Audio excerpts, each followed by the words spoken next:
zone, is the outside, dives into the end zone. Back inside, he needs one more block. Scores a touchdown. And he gets into the end zone. It's the ESPN 97.7 Region 9 Football Media Day. Thanks for being with us. Presented by our good friends at Ideal Home and Paint. I'm Andy Thompson. We got Andy Griffin here next to me. Rustin Burnside over on the end. And we welcome in the Cedar Reds with Coach Bennett here joining us first off. We've got every team coming in down here in southern Utah. Coach Bennett, thanks for coming. How you doing? Good. How you doing? We were talking a little bit before about your summer and the preseason. Let us know how that all went for the Reds this year. We've had a good preseason so far. This is the biggest team we've ever had. I think we've got upwards around 125 kids. I think the next biggest team since I've been the head coach has been 108. So we've got quite a few good kids within our program. Our numbers are good. Our off season's been good. We start our off season lifting in January. It goes all the way through up until we even do some in-season lifting. So we're really big on that. We've gone to a couple 7-on-7s. You know, the guys have really gone there and done well and competed, and so we're excited for this season to get started. So. And just looking at this group, you got some dudes back this year, Coach, playmakers, obviously a quarterback, which we'll get to in Coden, but tell us about kind of the amount of guys you have returning who were big producers for you last year. This is a tough day, especially this year, because we got a great senior class. I mean, I bet I had to leave another 8, 9, 10 seniors home that I could have brought down today.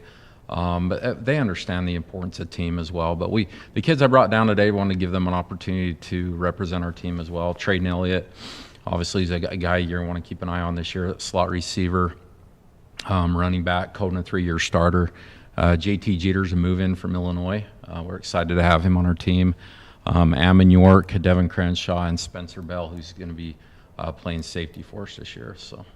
I'm curious, Coach, last year I remember talking to a coach, and I'm not going to mention the team, but they had to recruit on their own campus. They had a hard time getting the best athletes to come out to play football. Mm-hmm. It seems like you've got pretty good culture going over there at Cedar. What are you doing right, Josh? We've got a good group of coaches. I feel like we've got one of the best. I always brag about our coaching staff. We've got a group of coaches that treat the kids right. And I think if you treat kids right and you run a competitive program and you see our year in and year out, the kind of games that we have. I mean, if you want to come to an exciting football game, come to a Region 9 game at Cedar or down here. I mean, it's always a football game. Yeah. It's always a close game, and we compete. And we hold a high standard at Cedar. You know, still being one of the smaller schools in our classification, you know, we still hold a high standard these kids have bought into. And we've got good leadership. I mean, these guys are bringing kids out within the school. We've had a lot of coaches within the school that are talking to kids and getting them out, and so we're excited to see what we can do. Obviously, this Friday. So, I want to move on real quickly to Trayden. Just to ask you a question. In particular, I think you were the only guy last year for Cedar who had 20+ receptions, 30+ carries. You kind of had that dual purpose type situation there. Can we expect more of that from you this year, or have you kind of dialed in on one thing in particular? No, absolutely. I'm splitting time at running back, but mostly receiver. Most of that I'll get. Do you have any favorites? Do you prefer, or just whatever helps the team win? Just whatever helps the team. I mean, I'll go wherever. It doesn't matter.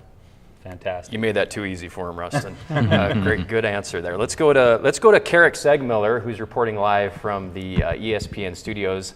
He's got a question for third-year starting quarterback Coden Lunt here. Coden, your third year starting at Cedar, one of only a couple returning starters at quarterback in the region. What expectations do you have this year? What have you done to make sure that you continue to get better and better every year like you have in the past? Am I good? Yeah. Just keep grinding, keep getting chemistry with my guys, going out and throwing after practice, before practice, whenever we can. Just doing everything I can to have a connection with my receivers this year. Awesome. I'm going to go to JT over here. JT, you're new to the team. Tell us about kind of your background in football and your excitement for this year with the Reds. So I'm coming from Macomb, Illinois. I started varsity going in my freshman year, so I've been a varsity guy my whole career in high schools. And they kind of let me play wherever. I'm mainly a receiver, but they like me at return and free safety, so I can provide a little bit of anything for the team. And give me a little bit more on JT, Coach, from what you've seen so far in the offseason. I know you mentioned before he's a guy to look out for as well. Yeah, he's been a great addition to our team. His dad's the head basketball coach at SUU. We were lucky that he came in this year and joined our team. He'll be playing an X receiver for us on the outside this year. He's got great speed. I mean, he's one that, just like Traden Ammon across the board, we've got some receivers that can create separation, and we feel like he's one of those guys that can do that. He's also a versatile guy that can play, on the other side of the ball. We've been rotating him at safety, but he's got great closing speed, so we're excited to see what he can do this year. So, JT, you want to hand Spencer the microphone? I'll put him on the spot.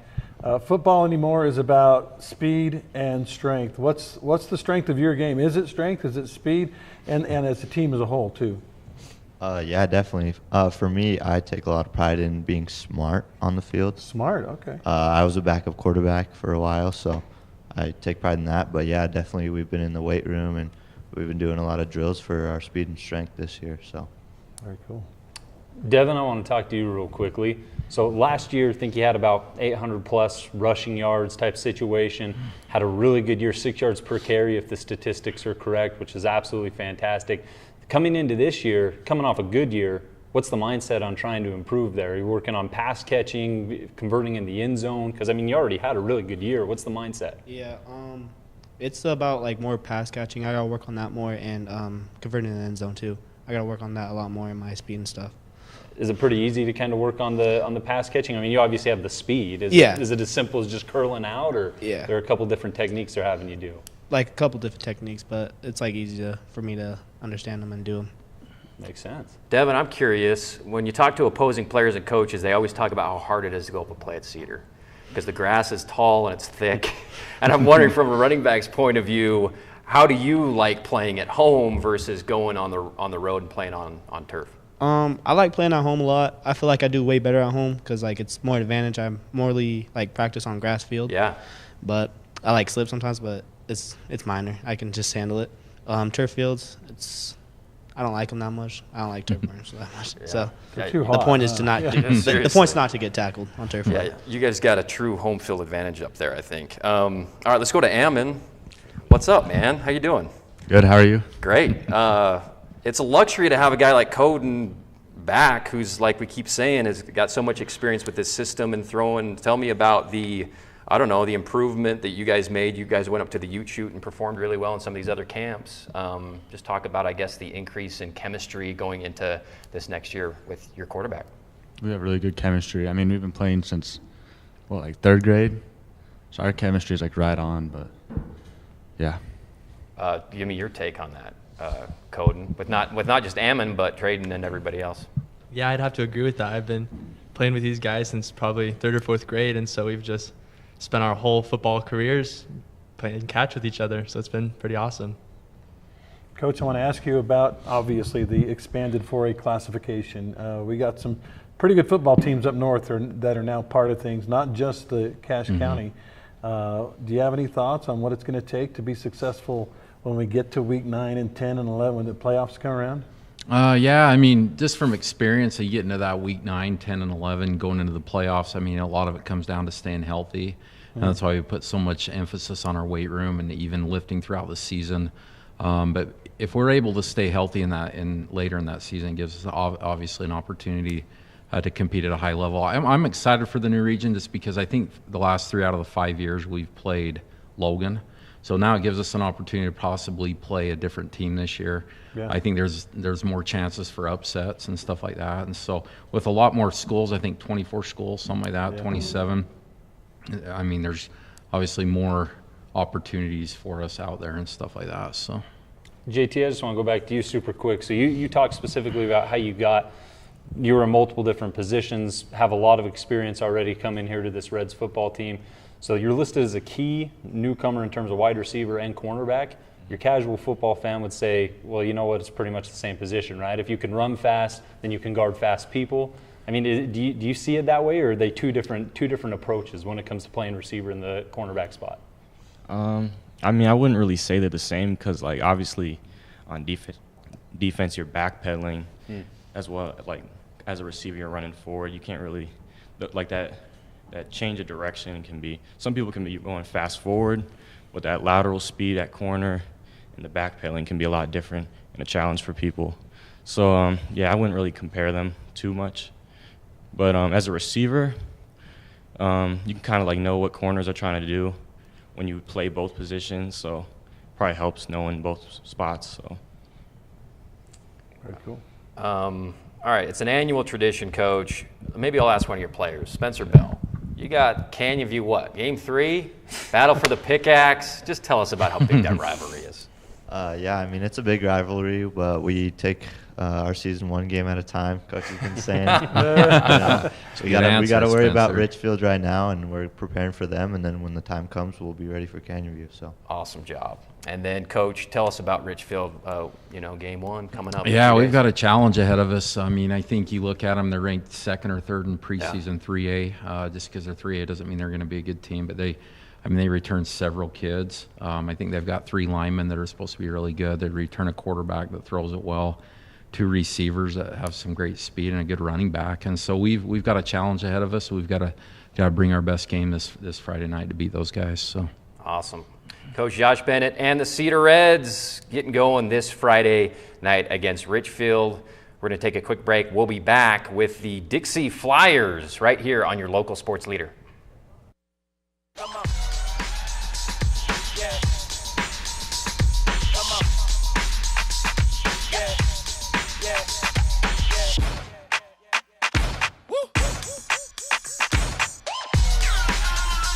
You're not going to get it all right. Just make sure you nail the big stuff, like making sure your kids are in the right seat for their age and size. Get it right at nhtsa.gov/the-right-seat.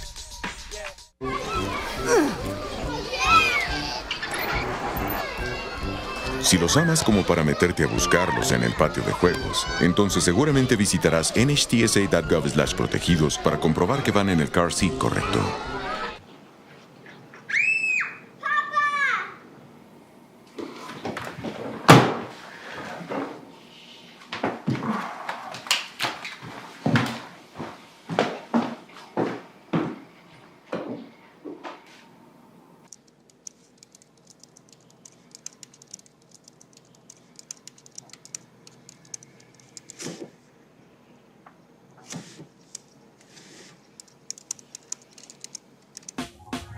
Last week, Brandon met a girl on a dating app. One day after work, he finally found the courage to ask her out. No answer. He started to panic. Was he being too pushy? Maybe it was too... Hey, sorry I didn't respond. I was driving. I would love to go on a date. How does tonight sound? Brandon tried to play it cool, but inside he knew. A girl so smart, so responsible. She must be a keeper. Es que la música se me hace muy... Es que transmite cosas que luego es más fácil decirlo que palabras. Exacto.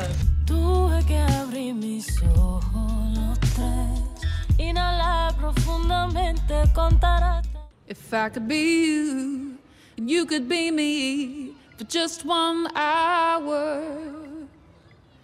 If we could find a way to get inside each other's minds.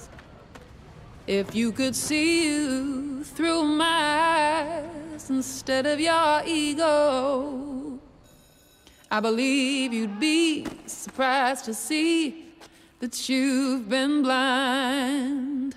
Walk a mile in my shoes. Walk a mile in my shoes. Yeah, before you abuse, criticize and accuse. Walk a mile in my shoes.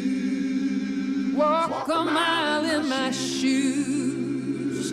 Well, before you abuse, criticize and accuse. Walk a mile in my shoes. To the outside, dives into the end zone. Back inside, he needs one more block. Scores a touchdown. And he gets into the end zone. Welcome back, ESPN 97.7 Region 9 Football Media Day. Andy Griffin next to me, Rustin F. Burnside on the end. I'm Andy Thompson. Mm-hmm. And we welcome in the Dixie Flyers, Coach Blaine Monkers and the Flyers joining us. How's it going, Coach?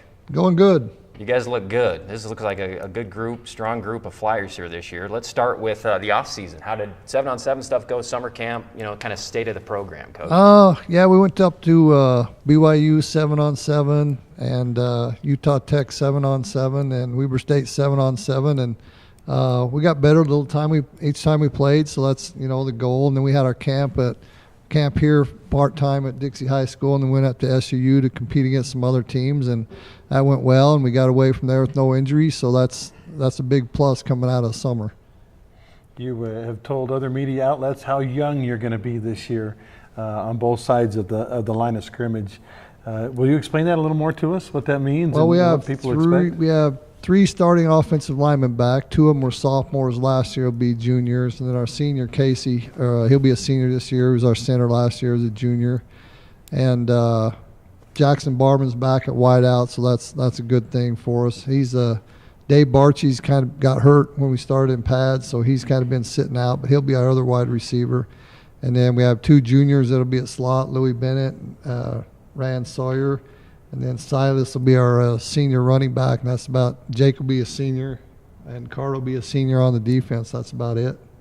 Very young. Okay. Coach, we always talk about players' off-season preparation and routines, and I mean, you've been doing this for a good chunk of time. You're 33, I believe.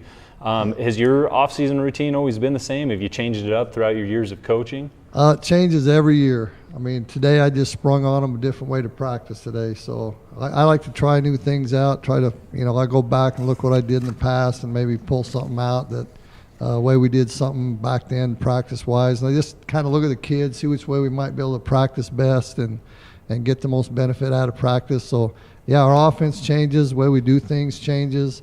It's basically the same, but it's just tweaking little things that we can be more efficient in less amount of time. I mean, the kids are there 3 hours, plus that's not counting in weight training that they do. So any way we can make ourselves get the same work done and be more efficient with it, I just kind of look at that every year and see what we can do best with this group of kids. All right, Coach, we're going to go out live to Southern Virginia for one of our correspondents to ask a question to Coach Blaine Monkers. Hey, Coach Monkers, it's Coach Barry giving you a shout out from BV, Virginia. With the upcoming season, just want to take a second, wish you well. My question for you today is, with the size of your O-line this year, are we going to see Dixie running the ball a little bit more and taking advantage of that big offensive line up front, or are you still going to sling it like you normally do? Big offensive lineman can protect the quarterback in the passing game. But we'll take whatever they give us. If the defense is going to play a 5-man box, I got confidence that our 5 linemen can move 5 guys off the line of scrimmage. And if they want to pack the box, and we'll try to get the ball out on the edge to some of our speed kids. Awesome. Let's move down the line here. I want to talk to Hurricane Jake here first. Jake Dombrowski. You had, I think, 14 tackles for loss last year, something crazy. Tell me about this defense, Coach Odette, and how he allows you guys to be aggressive and fly around. Yeah, Coach Odette definitely helps open up this defense a lot. Got a lot of talent in this team, and hopefully get after this year. Awesome. Jake, you look like you spent a little time in the weight room. I want to ask all you guys about that. Football seems to come down to strength and speed, and you guys, I know weight room is a big part of things. How important is it for the Dixie Flyers? It's crucial. Got to push some guys back. Push some guys back, yeah? Maybe AC, you want to answer that one?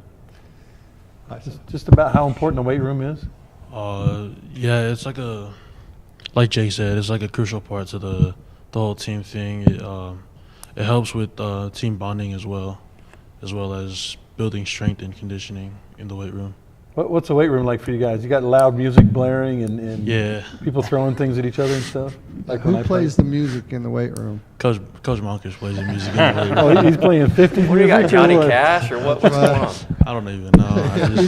They don't even know what it is, but some of them start liking it after they listen to it for a while. It was good music, yeah, back in the day, for sure. Carter, I got a question for you, particularly pertaining to Dixie's secondary. Last year, very stout unit. You guys had 7 of your 10 games, I think, in which you recorded an interception. There were a couple in which you had 2. And that you had a couple seniors, obviously, in the fray there. How important is maintaining a solid secondary to this upcoming season, and what's the mindset there?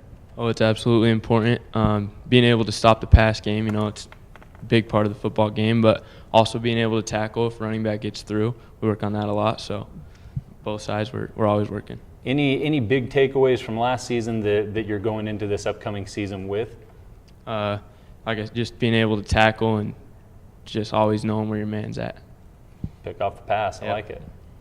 Brock, let's talk to you for a minute. Just tell us generally about your offseason, what you focused on, and what you're most excited about this year. This offseason, I really focused on speed and trying to maintain weight, but being as light as possible, as fast as possible, and yeah, just a lot of things. Just working on throws and working on, I don't know, getting close with my team and stuff like that. Awesome. And how was the summer? We talked about some of the camps and stuff with Coach, but how was it from your perspective? I think we had a really good summer. We competed really well at 7-on-7 and at SUU. Yeah. But I still think we have a lot of room to grow and a lot of competing and stuff to do. Awesome. Let's go down to Kimo here at the end. One of the questions Coach Berry asked was just about protecting the quarterback and run the ball. And tell us about the trenches, Kimo, this year for the Flyers. To be honest, our O-line is looking real solid this year. Awesome. I got my guy Casey Fa'atoa at center. I got Porter at the right guard, and then Jackson at the left tackle. We're looking real good this year, but there's still a lot of things we can work on, and there's always room for improvement. To just follow up on that super quick, we've talked a ton about the offensive line, its importance already, but it goes beyond just being big and just being able to block. I want to know about the communication factor. How often do you guys work with each other, talk to each other when you're going back to the huddle? Is the communication pretty high? Every time. Whether it's just going back to the huddle or getting on the ball, whatever the call may be, it's mandatory to have good communication. Coach, do you ever have to remind these guys that you've been doing this a while and you know what you're doing? Because sometimes kids are like, whatever, Coach. I don't want to hear it. But I think every time I limp out to the field, they think I've had a little bit of experience. But yeah, I still like coaching the kids, and I enjoy being with them every day. It helps keep me young. So I think most of them know the story that I've been coaching a long time, and I think they respond, listen to what we have to say, and we have some fun and get some work done, and enjoy doing both.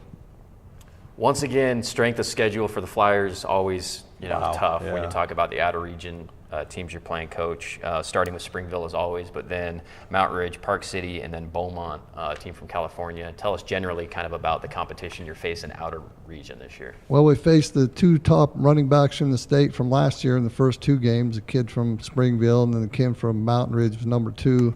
So get a good feel of what we have to do to stop the run game there. And then Park City, I heard they're getting in the spread offense and winging it around this year, so that'll give us a good test in our passing game. And I'm not sure what Beaumont does. I know they're a little bit like Palm Desert that we played last year. Kind of the same size school, about around 2,000 kids. So they have a solid program. That'll be a good game for us. And I like that tough preseason schedule. You got to try to get through there healthy, and then your kids know what it's going to take to compete in this region, because we got a lot of physical, good teams in this region that week in and week out you have to go up against. Did you say Park City was going to run the spread? That's what I heard. Remember them doing anything like that before. Me neither. Every time we've faced them, I think we've only played them twice. They're both eye-back power game, but they got a quarterback that moved in there from American Fork. And, American Fork likes to wing it around, so I think they're going to the spreads, what I heard. Sounds like you're going to get some top running backs this year just to go against. And so that leads me for you, Asa, and then Jake in particular.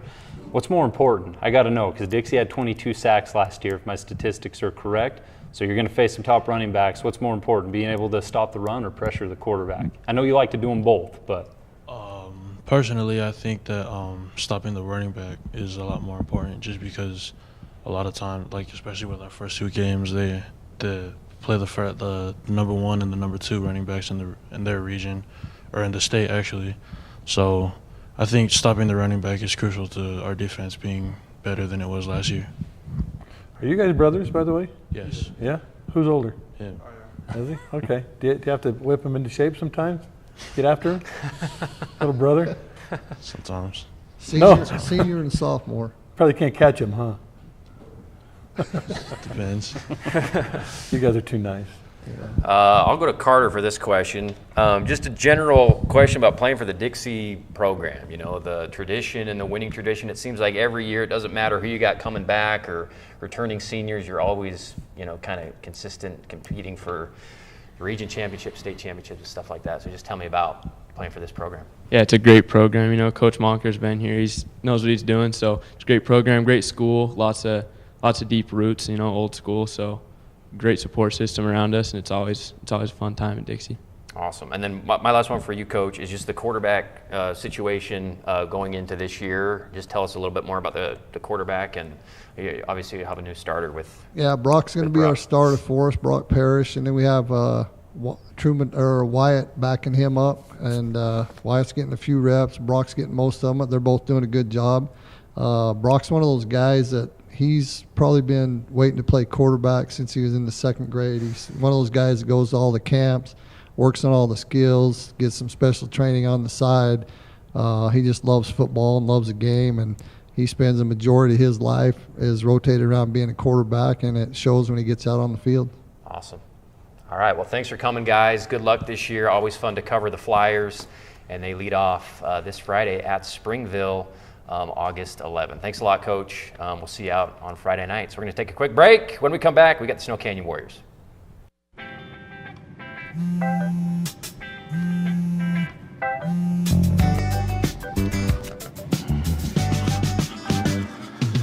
Baby, you see, you're so right for me, and I'm right for you. I love the things you do, like sweet tasting wine. Your lips are so divine. Your loving turns me on. My lonely days are gone. That's why I'm never gonna let you go. Never gonna let you go. Babe, I'm never gonna let you go. No, no, never gonna let you go. Baby, never gonna let you go. Never gonna let you go. Here you go. Thank you. Thank you.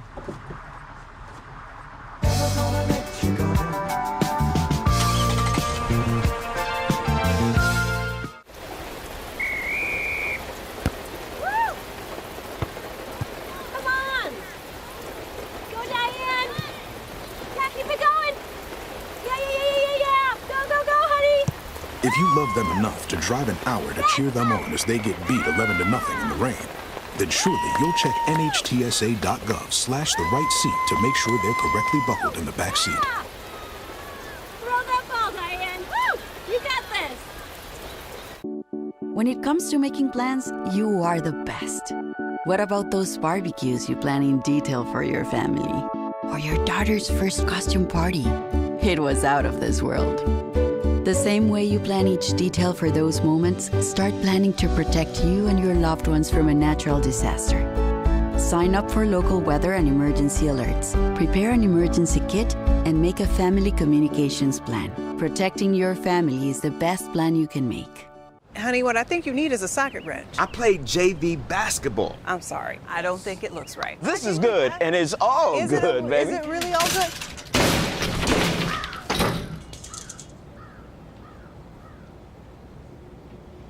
If you love me enough to routinely test your handyman skills, not to mention the strength of your marriage, then of course you'll visit NHTSA.gov/the right seat to make sure I'm in the right car seat. I'm gonna call my dad. I don't remember how it started. Go to that. Oh boy. Our back and forth. It always came back.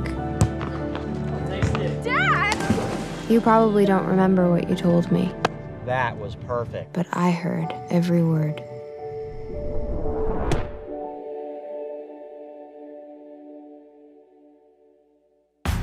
Is the outside, dives into the end zone. Back inside, he needs one more block. Scores a touchdown. And he gets into the end zone. Welcome back. Thanks for being with us. Region 9 Media today. Andy Thompson, Andy Griffin, Rustin Burnside. We welcome in the Snow Canyon Warriors. Coach Mike Esplin. How you doing, Coach? Thanks for coming. You bet. Thanks for having us. Absolutely. Man, I want to talk about game one right off the bat, but I'm going to hold back and let's just talk about the offseason, the guys you have coming back, and just kind of a state of the union for the Warriors. You know, we obviously lost a lot of kids that everyone knew their name, right? And stars, and some of them get to go play in college, and lots of them went on missions, and it seems like a long time ago already, which is crazy. But we actually return with quite a bit of depth. And that's a great thing. When you lose a big senior class, if you come in with small numbers, that can be difficult. But really, team-wide, we come in with depth. We're still looking at some positions. It's that competitive. Off-season was busy for the first time in years, and I think that helped us kind of gel as a team and cohese. And we got better with each segment. We got better once we got in pads, and then we just recently had a scrimmage and got better there as well. Awesome. We know about Tank Kelly. He's been around a while. But a quarterback's not supposed to be a tank, Mike. What have you talked to Talon about, you know, when you're about to get hit? I know Talon, he wants to lower his shoulder and run the dude over, but quarterbacks aren't supposed to do that, are they? If your nickname is Tank, and if you can run people over, the only thing we want to stay away from, obviously, is injury. Yeah. And in our offense, I mean, it's not a secret. I'm not giving away any patents here, but there's a lot of read option, spread option. The only thing I've said to him is to give himself an even better chance is, you know, if the run's open, we've got some running backs that can run the rock this year. So give it to him some, and then maybe you'll get a breakaway down the middle, 50-yard touchdown. Coach, you've talked a lot about, a lot of people will quote, you know, athleticism and physicality and things they have coming back. You've talked a lot about the football IQ side of things and what this group of guys brings to the table in that regard. Is it just a special group of guys who just get how the game works? Is it something that you attribute, you know, to coaching staff, watching film, camps? How does that all kind of come together to create a group that has as much IQ as this group does? So the IQ has been passed down by culture, but I think it actually starts in the home. I think that we have a lot of kids that have parents and community around them that focus on being able to handle the mental side of life and then the mental side of football. It's not just this year, it's not just last year. We've been near the top academically a lot of the years that I've been around.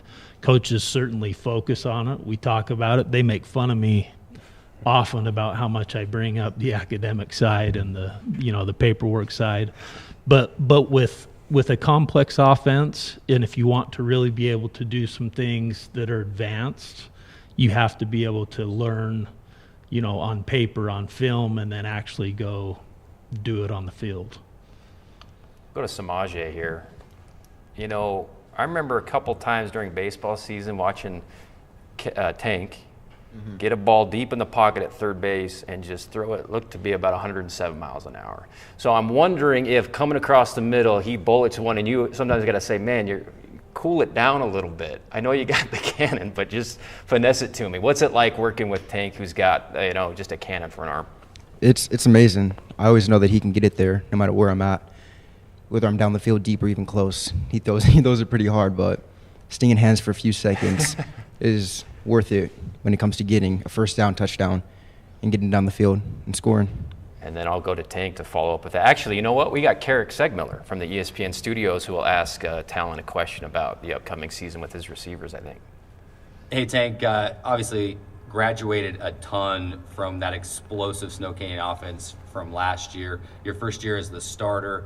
What have you guys been able to do to kind of get that chemistry together and make sure that you guys can pick up where the 2022 Snow Canyon team left off offensively?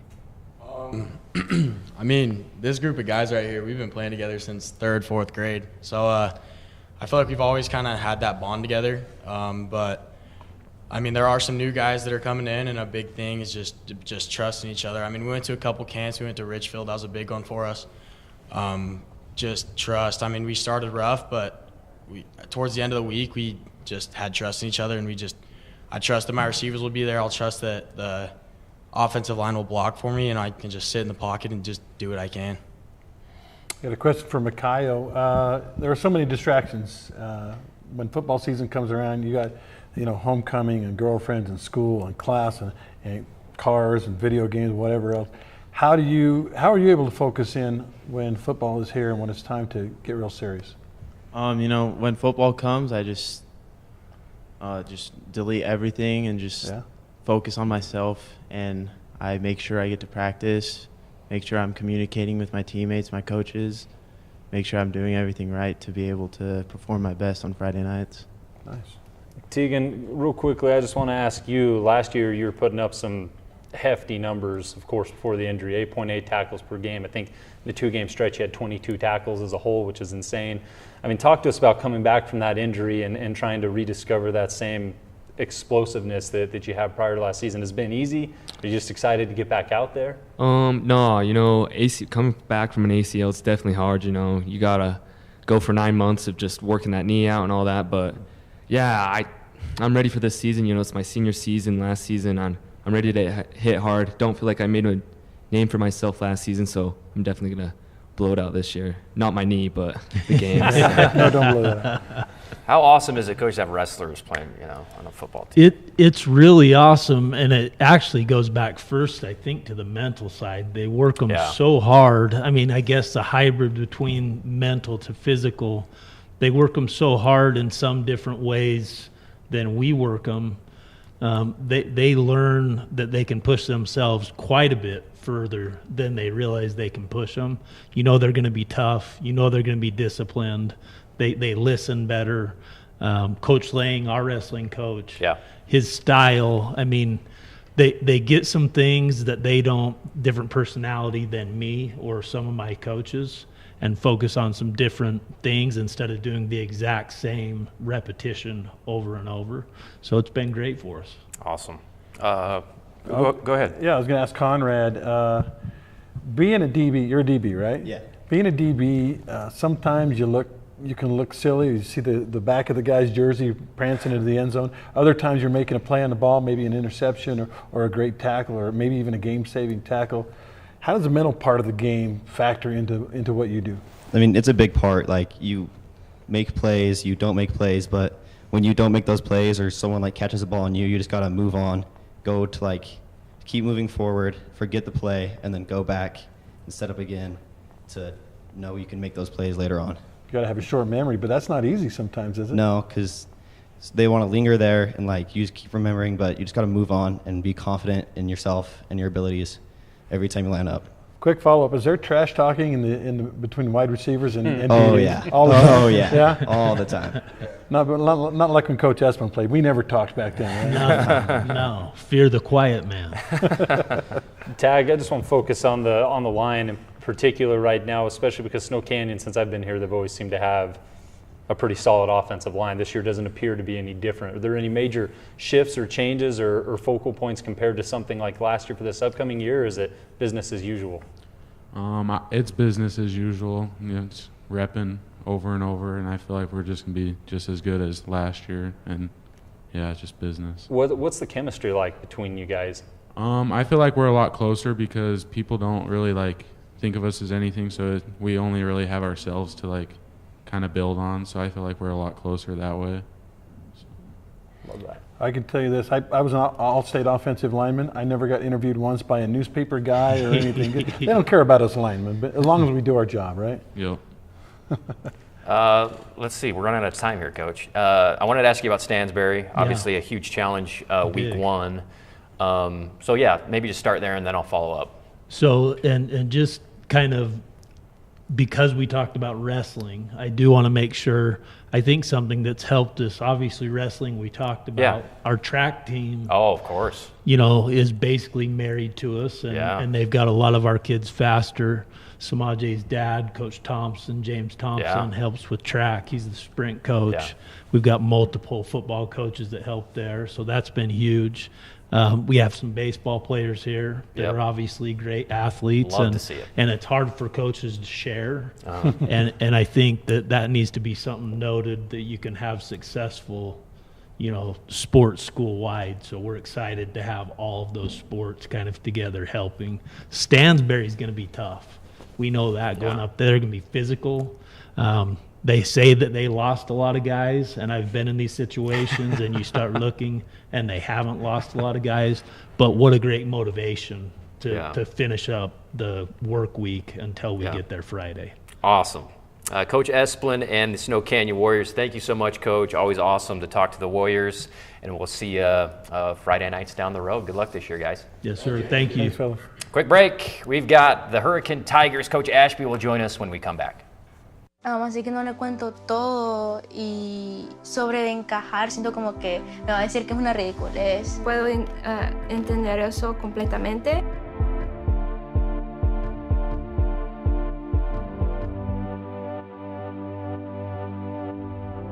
Bailando entre dos vidas, el pasado y el futuro.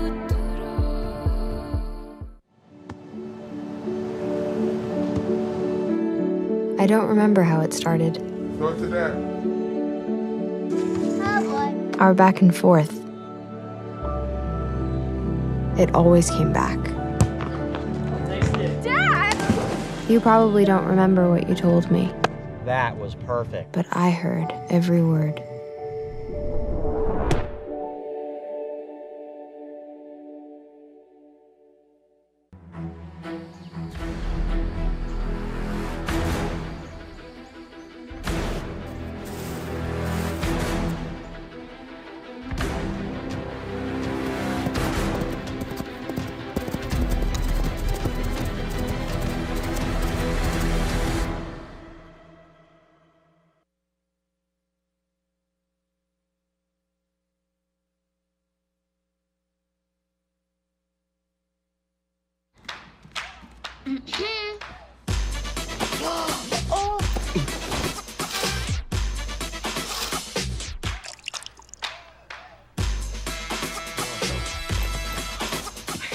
No todo te va a salir bien, así que asegúrate de que lo importante lo aciertas. ¡Mamá!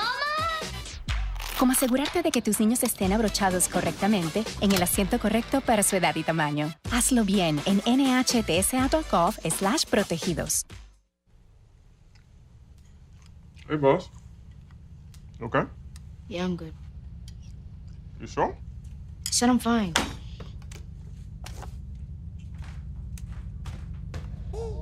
Since I was little, it was only like me and my parents. You think you created family out of characters? Yeah, of course. I'm gonna take that, make it into a song.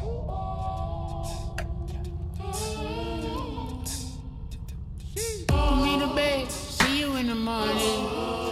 With the frosted Superman, but it wasn't on it. And we lost it. In my head, in my head, in my head.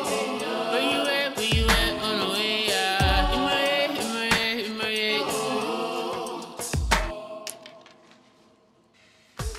Hey, son. Hey, Pop. You can talk to me. It's been really, really hard for me. Is the outside, dives into the end zone. Back inside, he needs one more block. Scores a touchdown. And he gets into the end zone. Welcome back, ESPN 97.7 Region 9 Football Media Day. Thanks for being with us. All presented by Ideal Home and Auto Paint. Andy Griffin, Rustin Burnside. I'm Andy Thompson. Thanks for being with us. We welcome in Coach Ashby and the Hurricane Tigers. How's it going, Coach? It's going great. Man, Thanks for having us. That Hurricane Red with the H-Town, that's pretty sweet. Looks good, huh? I like those It uniforms. looks good. These are we got these new unis last year, so repping H-Town. Tremendous. Love that block H. All right, give us a state of the program, Coach. So just real, we had a great summer. Lots of camps, lots of 7-on-7s, lots of weight room. Started hitting it hard kind of in February. And then we have a Tiger Elite crew that kind of goes around and plays some 7-on-7. Did 3 or 4 tournaments there, and then came into June with our high school team and I think we actually had to skip Weber State because we had some coaches sick and players sick and stuff. But on that Dixie State SUU camp, got a lot of good teams at SUU that we go against with pads. It's always a fun time up there with the T-Birds. Being a former T-Bird, it's always a blast going back home up there. So. And then we're right back at it here and ready to start fall ball, and game this Friday is just always crazy. Yeah, it happened so fast. You guys made it through what we used to call Hell Week. I don't know if you still call it that. The 2-a-days and the heat and everything. Everybody healthy and good and ready to go? Yeah, we're pretty healthy actually right now. So we had our Hurricane Football Showcase last Friday, and everyone came out of that pretty healthy. So we're ready to go. Who's minding the farm at the mall, by the way, while you're coaching? I've got such a good team there as well, so they're there. Coach, I got to ask you real quickly. You know, some programs, coaches, they look at the terms youth or underclassmen or something like that as something that they have to figure in and adjust down the line. You've seemed very excited about the prospect of some of the guys that you have coming in who are going to contribute to the program right off the bat. What mindset do you have just when it comes to someone who is a underclassman, right, and how you don't immediately write them off and recognize that as someone who can contribute to the program? What goes into that? So, I think a big thing is the underclassmen understanding how important the weight room is. Because talent can go really fast if you don't use it in the weight room. I had a coach once tell me football is probably the only sport where you should spend as much time off of the field in the weight room as you should on the field, and I truly believe that, and that's how we try to coach, and we really put an importance on the weight room. So we really stress the younger classmen how important that is, because at the end of the day, strength is a big deal in football. I'm curious, going back to last year, Coach, incremental growth kind of year to year since you've taken over the program, got that win at region win against Pineview last season. Let's go back to that year and just kind of the steps you're taking and how it leads into this season for you guys. So, it is about just taking those incremental steps. Sometimes we'd like them a little bit bigger sometimes, but, at the end of the day, it's about getting better. And eventually this program is going to be a pretty dang good program if we keep on that same path and just understanding that it's tough to make a big adjustment one year, right? But, seeing those incremental growths, and it may not be in W's, right? I mean, like last year, we had the same wins as the year before. But we also were 10 points away from possibly, or 16 points away from possibly hosting a home playoff game. Yeah. We beat Dixie that last game. We lost by 10 points, and then we don't throw that pick six against Mountain Crest, Moapa Valley at the very end. And it may be a different year, and, 4-6 in a home playoff game. That's a pretty successful season in terms of step up. So I try to really stress to these kids that it's not always about the W's. There is improvement in everything that we're doing, offensively, defensively, and in their strength and in their speed and their abilities. So that's what we really stress is just the little things. The whole 1% better every day kind of thing. Love it. Can you introduce us real quick to your players? Yeah. So we've got Kellen. Kellen, Alex, Riley, Tovia, Trey, and Ethan Staples. All right, Ethan Staples. The thing I remember about you is it seemed like you were in there getting the tough yard every time that a tough yard or two really needed to be gotten. You're not the biggest guy in the world, and yet you find a way. How do you do it? I think it's just about heart. You just got to put your body out there and go full speed. Don't care what happens afterwards. Don't worry about the concussion, huh? Yeah. Kellen, let's move over to you. Coach Ashby has talked a lot about the depth at the linebacker position and that core that you guys have kind of established. You led the team in tackles last year, 75, 76, something like that. How much pride do you take? I mean, the linebacker can be described, right, as the quarterback of the defense, which is a big title. How much pride do you guys take as a group, especially a group that has a couple returning dudes? So as us linebackers, we take a lot of pride in that as being leaders on the defensive side as well. But we're also, linebackers are known as the headhunters of the field. So we love the contact. We love, as you all know, as concussions. We all love that stuff. We all love giving out that stuff. So being the leaders of the field is on the defensive side and showing, like, taking control of the game on the defensive side and stopping the tough runs against anybody, and also dropping back and deflecting any pass that comes through on the shallow routes. So let's go to Alex. You look like a guy who's been doing some hitting over the last couple weeks, man. Another guy returning who was one of the leaders in tackles and stuff last year. Basically same question that Kellen answered, just about the toughness of this defense going into this year and the work you guys have put in. So there's a lot of players who are like kind of getting new to our defense, and especially since we're getting a newer defense from our coaches. But as far as it goes, us linebackers really need to be able to help everybody get through, like, every single day, every single practice. Let them know what they're doing, help them out when they need it. Awesome.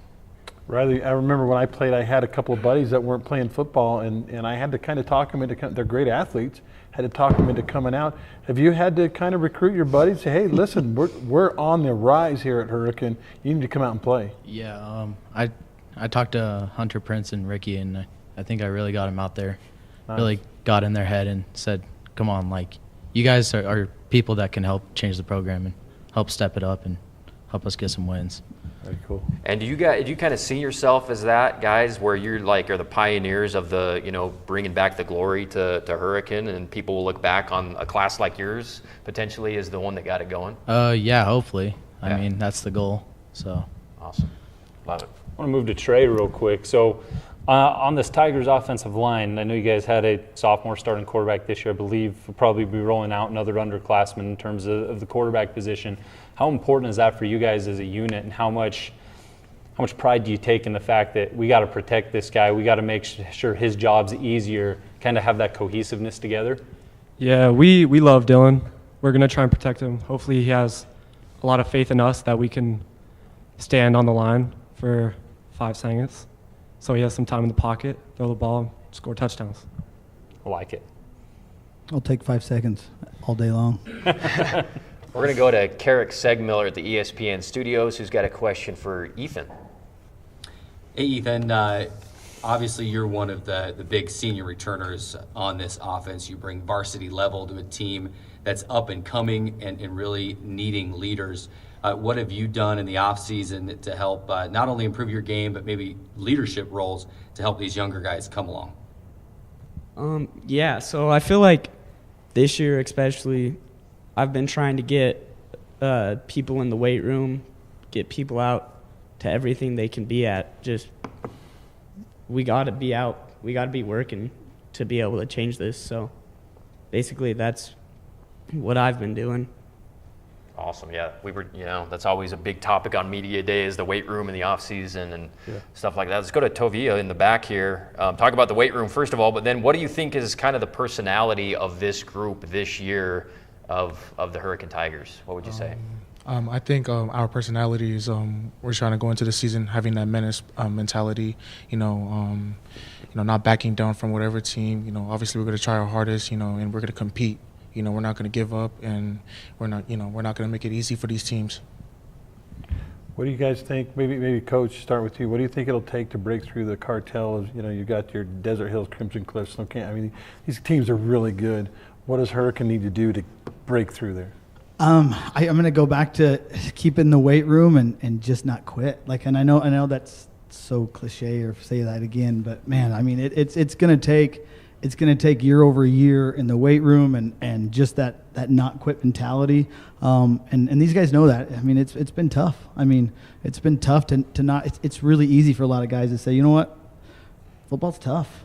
I'm not going to go. And we've seen that a little bit, right? Football's tough. I'm going to go hang out in the stands. And these guys are awesome. They're like, no, this isn't the way it's going to go. We're going to put our foot in the ground. We're going to, we say, stand in the fire and let it scorch my soul until the fire has refined me. That's our type of attitude that we preach on our culture, and we're going to stand it. We're going to look it right in the face and not back down. So that's the type of mentality we got to get to beat those Crimsons and those Desert Hills and be on that upper echelon of Region 9. We've seen that growth. Real quickly, you guys ready for your random stat of the day? So 59 points last year against Cottonwood. That's the most that Hurricane scored since 2009. So we see the growth, we see the progress. We're excited for this year. Yeah. Awesome. Yeah, I remember that game. That was awesome. Coach Ashby, Hurricane Tigers, they lead off Friday night against the Mountain Crest Mustangs on the road. Thanks a lot, Coach. Good luck, guys, this year. Thanks so much for joining us on Media Day. We're going to take a quick break. When we come back, we've got Pineview joining us with Coach Boyer and the Panthers.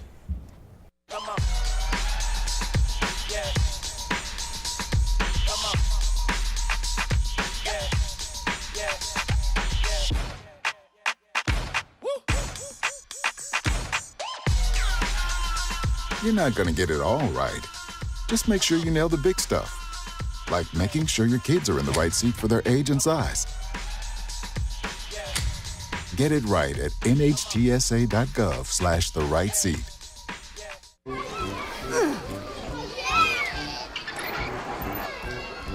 Si los amas como para meterte a buscarlos en el patio de juegos, entonces seguramente visitarás nhtsa.gov/protegidos para comprobar que van en el car seat correcto.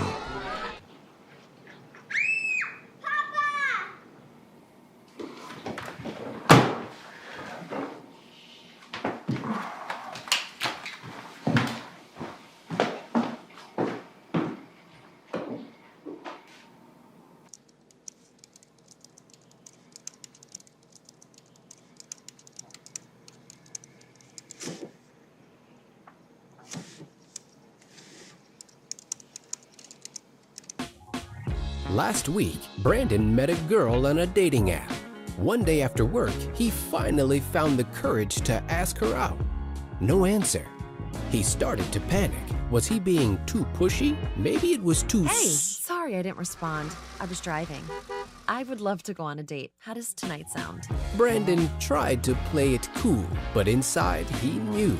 A girl so smart, so responsible. She must be a keeper. Es que la música se me hace muy... Es que transmite cosas que luego es más fácil decirlo que palabras. Exacto. Tuve que abrir mis ojos los tres, inhalar profundamente, contar hasta... If I could be you, and you could be me for just 1 hour. If we could find a way to get inside each other's minds. If you could see you through my eyes instead of your ego, I believe you'd be surprised to see that you've been blind. Walk a mile in my shoes, walk a mile in my shoes, yeah, before you abuse, criticize and accuse. Walk a mile in my shoes. Walk a mile in my shoes. Well, before you abuse, criticize, and accuse. Walk a mile in my shoes. And in the outside, dives into the end zone. Back inside, he needs one more block. Scores a touchdown. And he gets into the end zone. Welcome back. Thanks for being with us. Region 9 Media Day on ESPN 97.7, brought to you by our good friends at Ideal Home and Auto Paint. We got Andy Griffin, the great Andy Griffin, and the great Rustin Burnside. I'm Andy Thompson. We welcome in the Pineview Panthers, Coach KJ Boyer, and 4 of his star players. How's it going, Coach? Going pretty good, man. Just enjoying the nice little heat wave. Yeah, seriously. Tell us about Hell Week for you guys. It was really good. I mean, we had 2-a-days last 2 weeks, and you know, practice a little bit longer. I got a lot of guys going both ways, and these boys bought into it. Obviously, they had a lot of muscle tightness, and you know, had a lot of water breaks for these guys. But great 2 weeks. We had a great Gatorade Bowl on Friday night, kind of showcased a little bit of the offense and defense. So it was a great way to wrap up the 2 weeks and get ready for this week. And tell us a little bit about the kind of returners, and you brought up guys going both ways, and kind of that's always a tough decision, I know, as a coach, is figuring out how many guys am I going to have go both ways. Yeah, I mean, it's tough, and obviously we did it now just to make sure everyone knows the base of the offense and the base of the defense. Hopefully, midway through the season, I don't have too many guys going both ways, but no, we got a lot of returners, and these guys know the defense that we're running, and with Coach Shaw coming back as the OC, kind of instilling a little bit of Coach Anderson's and Coach Croton's offense, kind of bringing them together. Cool. So they have a great background, and they're all ready to go, man. I still get asked all the time, and you probably do too, what's up with Hosner? Where's Coach Hosner? Is he involved in the program at all? Yeah, so he's just helping coach quarterbacks, just doing his quarterback thing. So he's staying busy with that. How's his hip? He's doing good. Hip's all healed up. He's back at it. Nice. I know it's a new season, new hopes, new field. Pretty nice field, by the way. I love driving past that piece. But all things considered, last year a little bit of a transition period. Coach, what's the biggest takeaway that you kind of learned from last year going throughout that refiner's fire that you have going into this season? I think a lot of it was just holding people accountable and don't being afraid to be who you are. And as we had a nice meeting after the season last year, me and the seniors, and kind of just did a lot of reflection on what we can do better and going into it. So we had a great off season, great summer, and I think we're ready to go. Why don't you go down the line, Coach, and introduce your players and maybe just a little bit about them. Yeah, so you got Benson Meyer, Quincy Jones, Caden Nelson, and Camden Smith. These guys have all got varsity experience, and they got DBs and receivers right here at these first two, and then D-line and O-line down there with Caden and Cam. And some of the hardest workers on the team, you ask them to do something, they're doing it, and that's why these four were voted captains by their peers. So they're out here to represent Pineview. Awesome. Let's start with Benson. Tell me about that leadership role after a tough year, but a program with so much tradition, kind of being a leader in this phase of Pineview football. Yeah, I've learned a lot the past couple of years from the seniors from like before. Just know like what they've done in previous years. So then learning from that and then building off of that as well has helped a lot. Awesome. Is your dad coaching? Yes, my dad is coaching this year. How is that? It's awesome. I love being with him. And is he harder on you than the other guys though, or? I think it's the same. I mean, yes, I get my fair share of coaching off the field as well. So, yeah. Over the dinner table or whatever? Yep, of course. Yep, that's great. Cool. Quincy, you had about, I think you're just shy of 500 yards last year. You're one of the leaders in terms of receptions, and I think per catch you're about 12 yards per snag, which, I mean, that's great. Obviously, you only need 10 to pick up a first down. How confident are you in this wide receiving core, tight end core, and the ability to pick up a key first down this year? Yeah, I think we're really set there.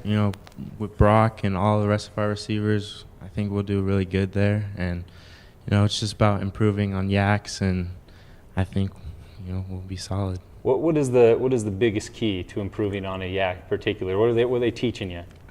Want you to throw some elbows, do a sweet spin? No, so just our main focus after catch is just get 2 lines, so I'm just hustling to those 2 lines. And love it. Yeah. And what I'll stay with you, Quincy. I was watching your highlights a couple weeks ago, and just going downfield, 50-50. I mean, you can do it all, but I'm curious, probably most going into this year with your relationship with the quarterback at Pineview. Yeah, so we have 2 younger quarterbacks, but our relationship is pretty good. Like going through 7-on-7, I think all the receivers get their fair share. So awesome, spreads it out. Yeah, that's always a fun offense. Mm-hmm. Awesome. We got to put Coach Boyer on the spot then. Who is going to be your quarterback on Friday? So Adam Moore will be starting for us on Friday night. Okay. Caden, I want to shift to you specifically on the defensive side. You were one of the better guys in region last year getting to the quarterback, and obviously you're only expecting that to improve. What are things looking like on the defensive front for Pineview, and where do you see yourself fitting in that?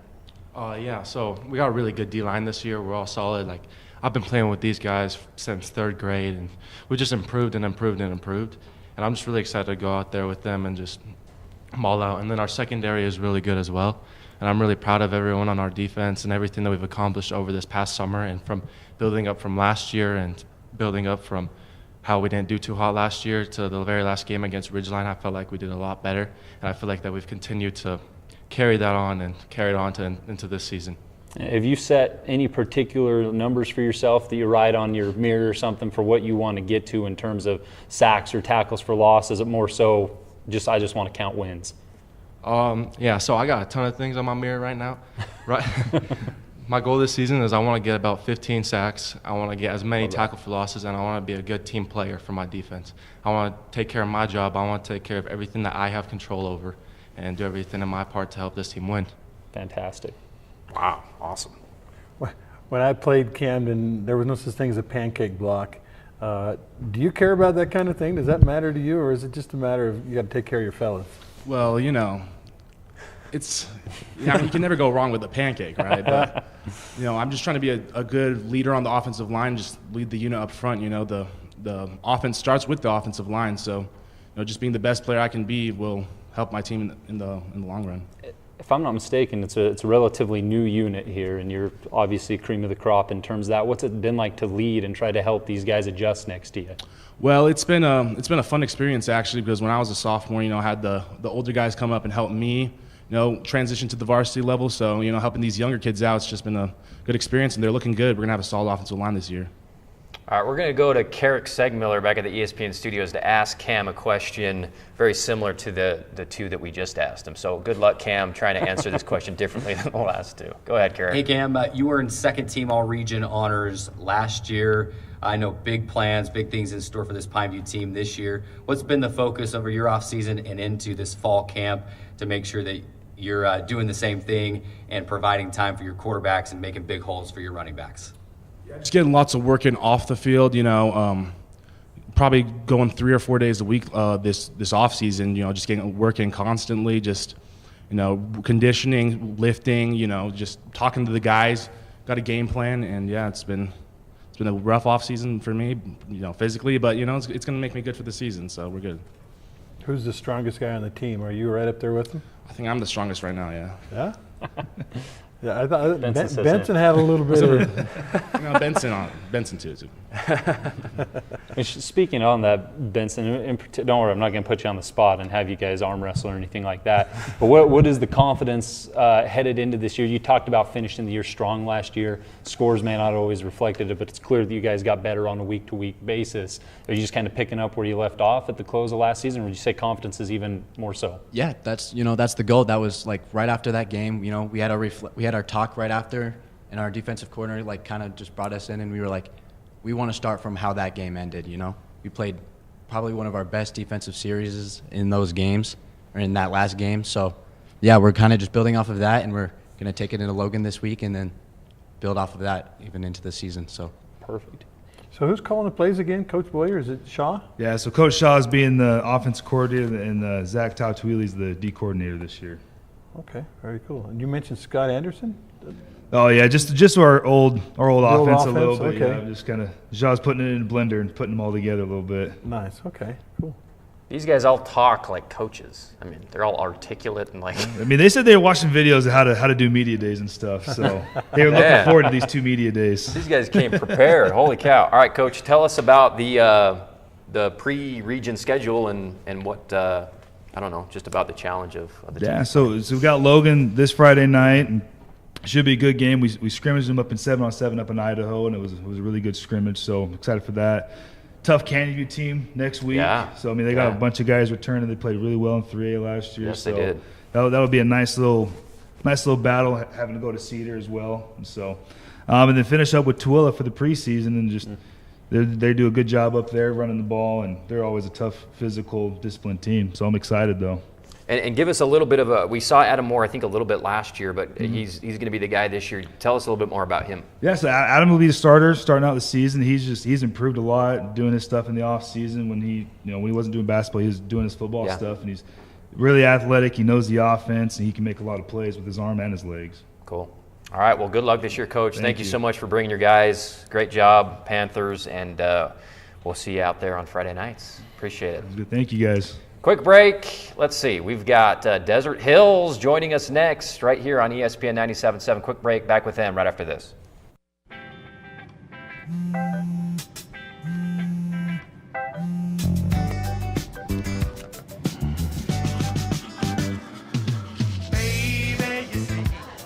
You're so right for me, and I'm right for you.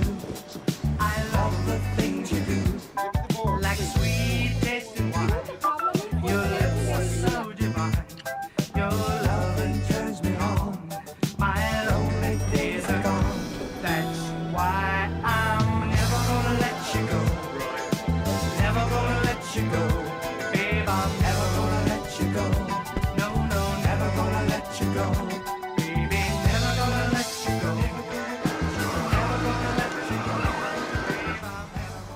Here you go. Thank you. Thank you.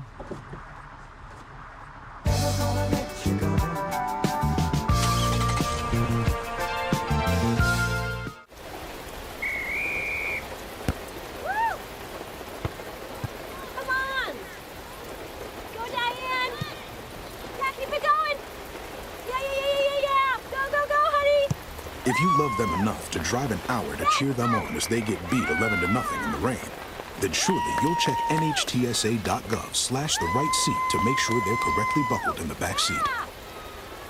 Throw that ball, Diane. Woo! You got this. When it comes to making plans, you are the best. What about those barbecues you plan in detail for your family? Or your daughter's first costume party? It was out of this world. The same way you plan each detail for those moments, start planning to protect you and your loved ones from a natural disaster. Sign up for local weather and emergency alerts. Prepare an emergency kit and make a family communications plan. Protecting your family is the best plan you can make. Honey, what I think you need is a socket wrench. I played JV basketball. I'm sorry. I don't think it looks right. This is good, and it's all good, baby. Is it really all good?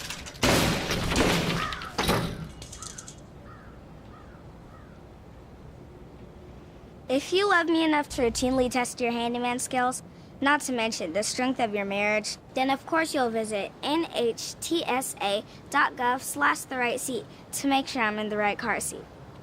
I'm gonna call my dad. I don't remember how it started. Go to that. Our back and forth. It always came back. Dad! You probably don't remember what you told me, That was perfect. but I heard every word.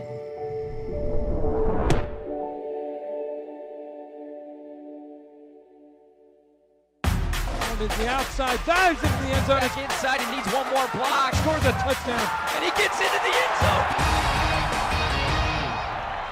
Welcome back, ESPN 97.7 Region 9 Football Media Day. I was trying to do a little Howard Cosell thing there. It didn't work out very well. Yeah, Andy Griffin, Rustin Burnside. We welcome in the defending state champs, Desert Hills Thunder, Coach Bingham, Hunter Clark, Javian Cummings, Marcus Anderson, and Jagger Shotwell joining us with the Thunder. Coach, how you doing? Thanks for coming. Doing great. How are you doing? Doing great. Before I ask for a State of the Union, I wanted to ask you about a new head of the Thunder with Coach Tapps taking over. Tell us about how that's going. Yeah, it's been a transition having Coach Tapps in the program this year. He brings a wealth of football knowledge, close to 30 years in college. Been a defense coordinator twice up at SUU. So it's kind of been a cool experience having him on staff. We've been lucky at Desert Hills since I've been on staff that we've had a lot of really good head coaches that bring different aspects and experiences, and it's kind of helped out, rub off on the existing staff as those of us that have stayed on, and it's just been a great experience so far. Well, go ahead. You got a head coach that used to be a defense coordinator twice, and you have a lot of returning defensive starters. Yes. Sounds like D Hills is going to be good at defense this year. Is that accurate? You know, I really feel our defense is the strength of our team this year. We do have a lot of returning players. Most of these guys are on that defense. And it's in practice, I mean, it kind of has been going back and forth with some days. Offense wins, defense wins. But I do feel like our defense can be super scary this year.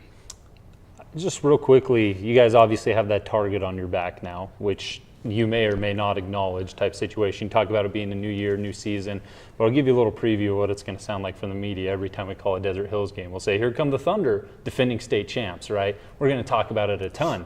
Do you guys talk about it a lot, or is it something you put in the past and you're 100% focused on this year ahead? Is it more challenging that you're defending state champs, or is it just something you don't even consider? I mean, to be honest with you, it's a new year. We don't really think about it. I think last year we had a lot of returning starters and we had some young guys. The young guys stepped up, and that's why we won, and that's what we have this year. If the young guys can step up, then, we'll do it again. But I really think it's a new year, new us, new team. So love that. Hunter, I remember talking to you last year a little bit, and Coach Barry about you last year, and you always kind of seemed like a Coach Barry protege. He was a secondary guy, loved the corners and stuff like that, interceptions. Tell me about the adjustment from Coach Barry to Coach Tapps from your perspective.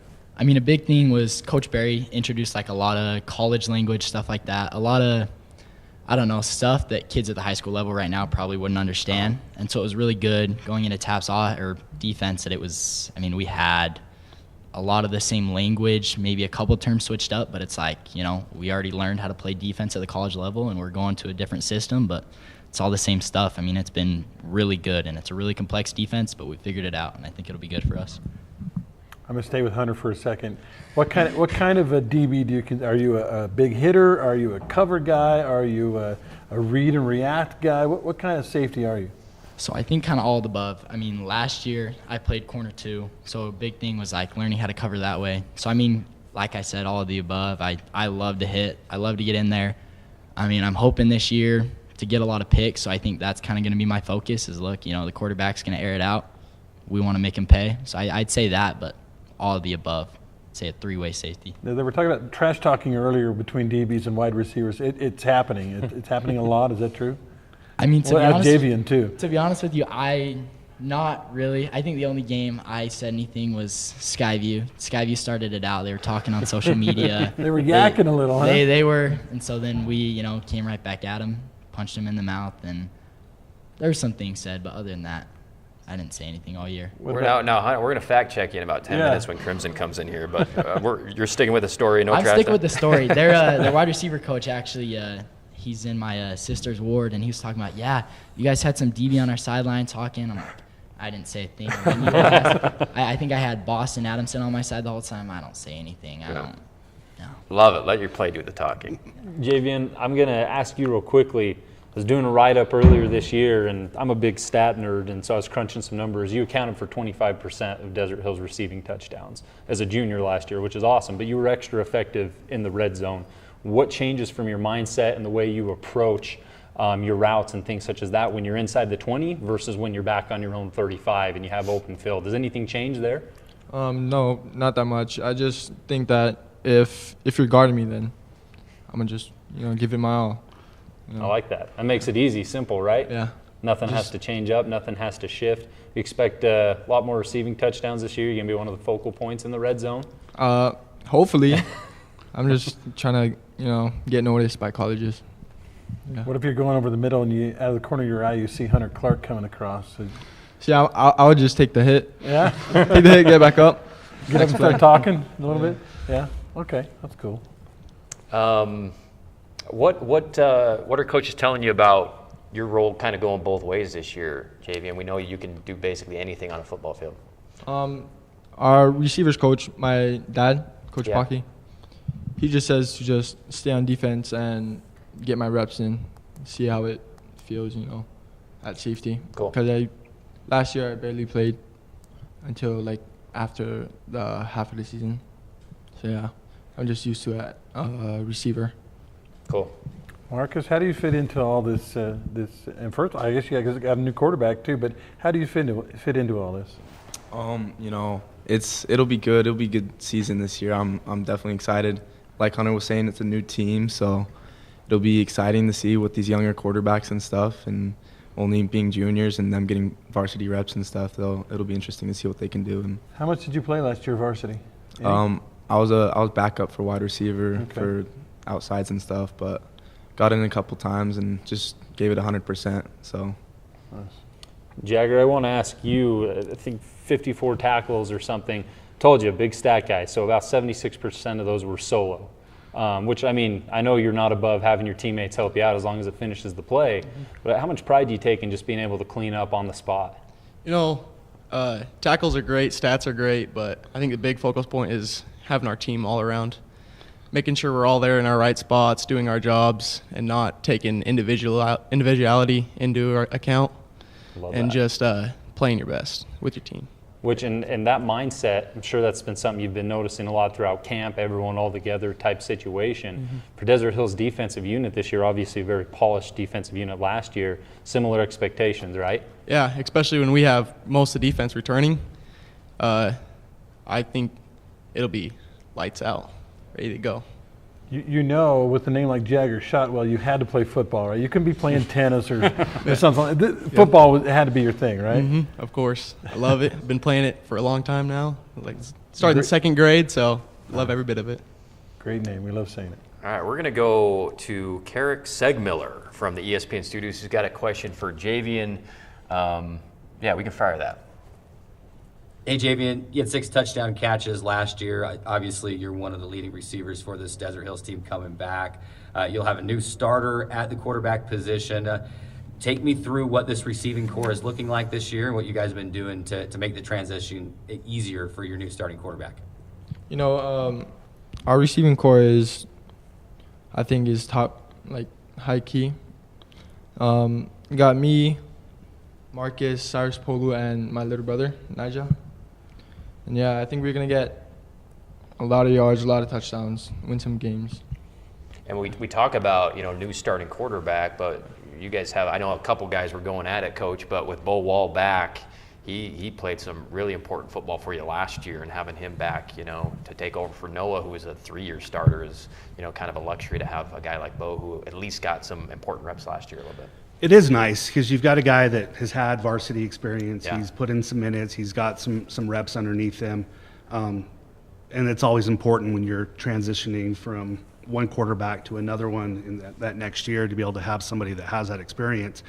But like I said, it's been a competition in summer so far at that spot. We have Garrett Grondell that's moved in, and he's been competing at that, and I think that competition, having that guy there, has really elevated that quarterback competition, that quarterback play as we've gone through the second half of the summer. And a common theme always for Region 9 football is how tough these these pre-region schedules are. We talked about it before we went on mic here. You start off with Brighton at home. Start with Brighton at home on Friday. Always fun. Then you go to Lehigh. Yes. And then this Minico team, who I didn't know a lot about, but you guys are like, they're pretty well, we've had to look up a little bit on Minico. Going up to Idaho, playing in this, I think it's called the Rocky Mountain Rumble. It's this event they do at Madison High School in Rexburg, where they pit Idaho against Utah. So we've had to learn a little bit about them.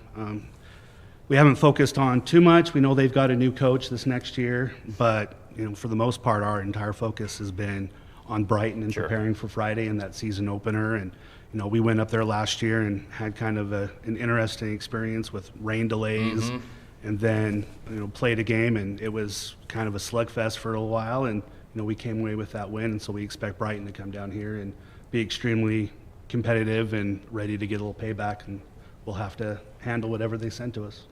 All right. Coach Bingham and the defending champ Desert Hills Thunder, they're playing at home this Friday night against the Brighton Bengals. Thanks so much, Coach. Thanks, guys, for coming in. Great job.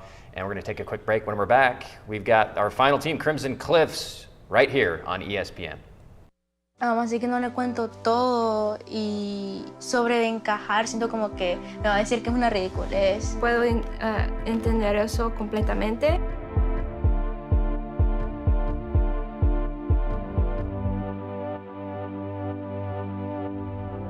Bailando entre dos vidas, el pasado y el futuro.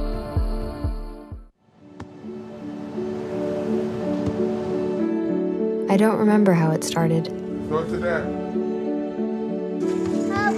Our back and forth. It always came back.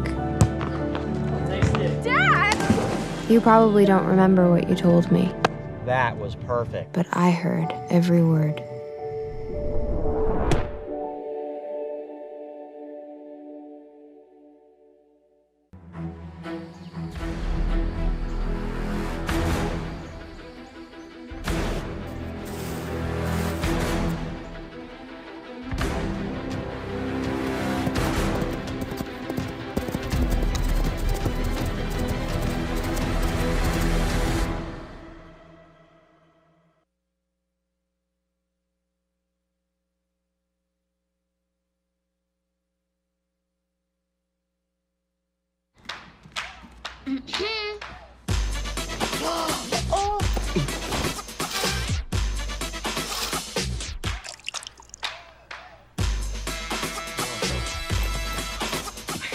No todo te va a salir bien, así que asegúrate de que lo importante lo aciertas. ¡Mamá! Como asegurarte de que tus niños estén abrochados correctamente en el asiento correcto para su edad y tamaño. Hazlo bien en nhtsa.gov/protegidos. Hey, boss. Okay? Yeah, I'm good. You sure? Said I'm fine.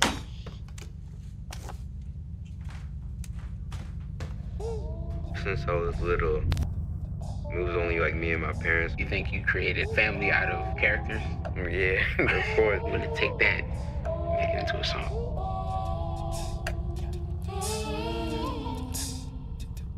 Put me to bed, it. Superman, but it wasn't on it. And we lost it. In my head, in my head, in my head. Where you at on the way out? In my head, in my head, in my head. Hey, son. Hey, Pop. You can talk to me. It's been really, really hard for me. Is the outside, dives into the end zone. Back inside, he needs one more block. Scores a touchdown, and he gets into the end zone. Welcome back, ESPN 97.7 Region 9 Media Day. We got Andy Griffin to my right. We got Rustin Burnside over there in the corner. I'm Andy Thompson, and we welcome in the Crimson Cliffs Mustangs, Coach Wayne Olofopo, Coach Andy Stokes joining us. Coach Wayne, how's it going? Good to see you. Hey, doing well. Thanks for having us. Tell us about, give us a state of the union for the program. Tell us about, the last couple of weeks, Hell Week, and that type of thing for the Mustangs. Yeah, it's been a great summer. Andy joined us June 1st officially down here. He came down for spring for us, so we started to get a month or two prior to summer with Andy implementing the new offense. Summer was great. Went to 3 7-on-7s, Utah Tech, Weber State, University of Utah. Went to SUU, had a great camp there, competed against some really good teams. And then camp's been awesome. We learned a lot about ourselves at SUU, kind of figured out some things that we needed to really focus on coming into fall camp. And, we've been hard at work. The boys have been grinding and responding well to a lot of things we've been putting on them, and it's been great. You mentioned Andy. You're talking about Andy Stokes, former head coach here in the region. Andy, welcome back to town. Thanks for joining us today. Talk about the friendship between you guys, because you were assistant coaches together back in the day. Yeah, Andy actually is the reason why I'm in coaching. He got the freshman head coaching job at Dixie many moons ago, and called me up to ask me to be his D coordinator there, and so we started together as freshman coaches at Dixie, and that very same season and into the next year, we both moved up to varsity at Dixie with Coach Monkers. And then, when Monkers left, Andy became the head coach, and I stayed on as his D coordinator for 3 years, and then he went to Timpview, and one more year later, I went over to Crimson, and we're just grateful we found our paths back together. I mean, it's a lot nicer when you can coach with some of your best friends and people you consider family, and being able to do this. We spend so much time away from our own family that it's nice to be able to be around people like Andy who are like-minded and obviously an incredible head coach in his time. Coach Stokes, I just want to ask you real quickly, Crimson last year, top 3 offense in the 4A classification, but all things considered, there's not a lot of teams coming back this year that have that returning quarterback. You guys obviously do with Still Barban here. How much easier does that make it to do your job and implement your offense? Well, obviously, anytime you go to a program, any program you want a quarterback, that's your number one priority. That's what drives the offense. If you don't have the driver out there, you're just coasting. So Still's been awesome. He's done a fantastic job picking up what we're putting in and capitalizing on his opportunities. So let's go to Still.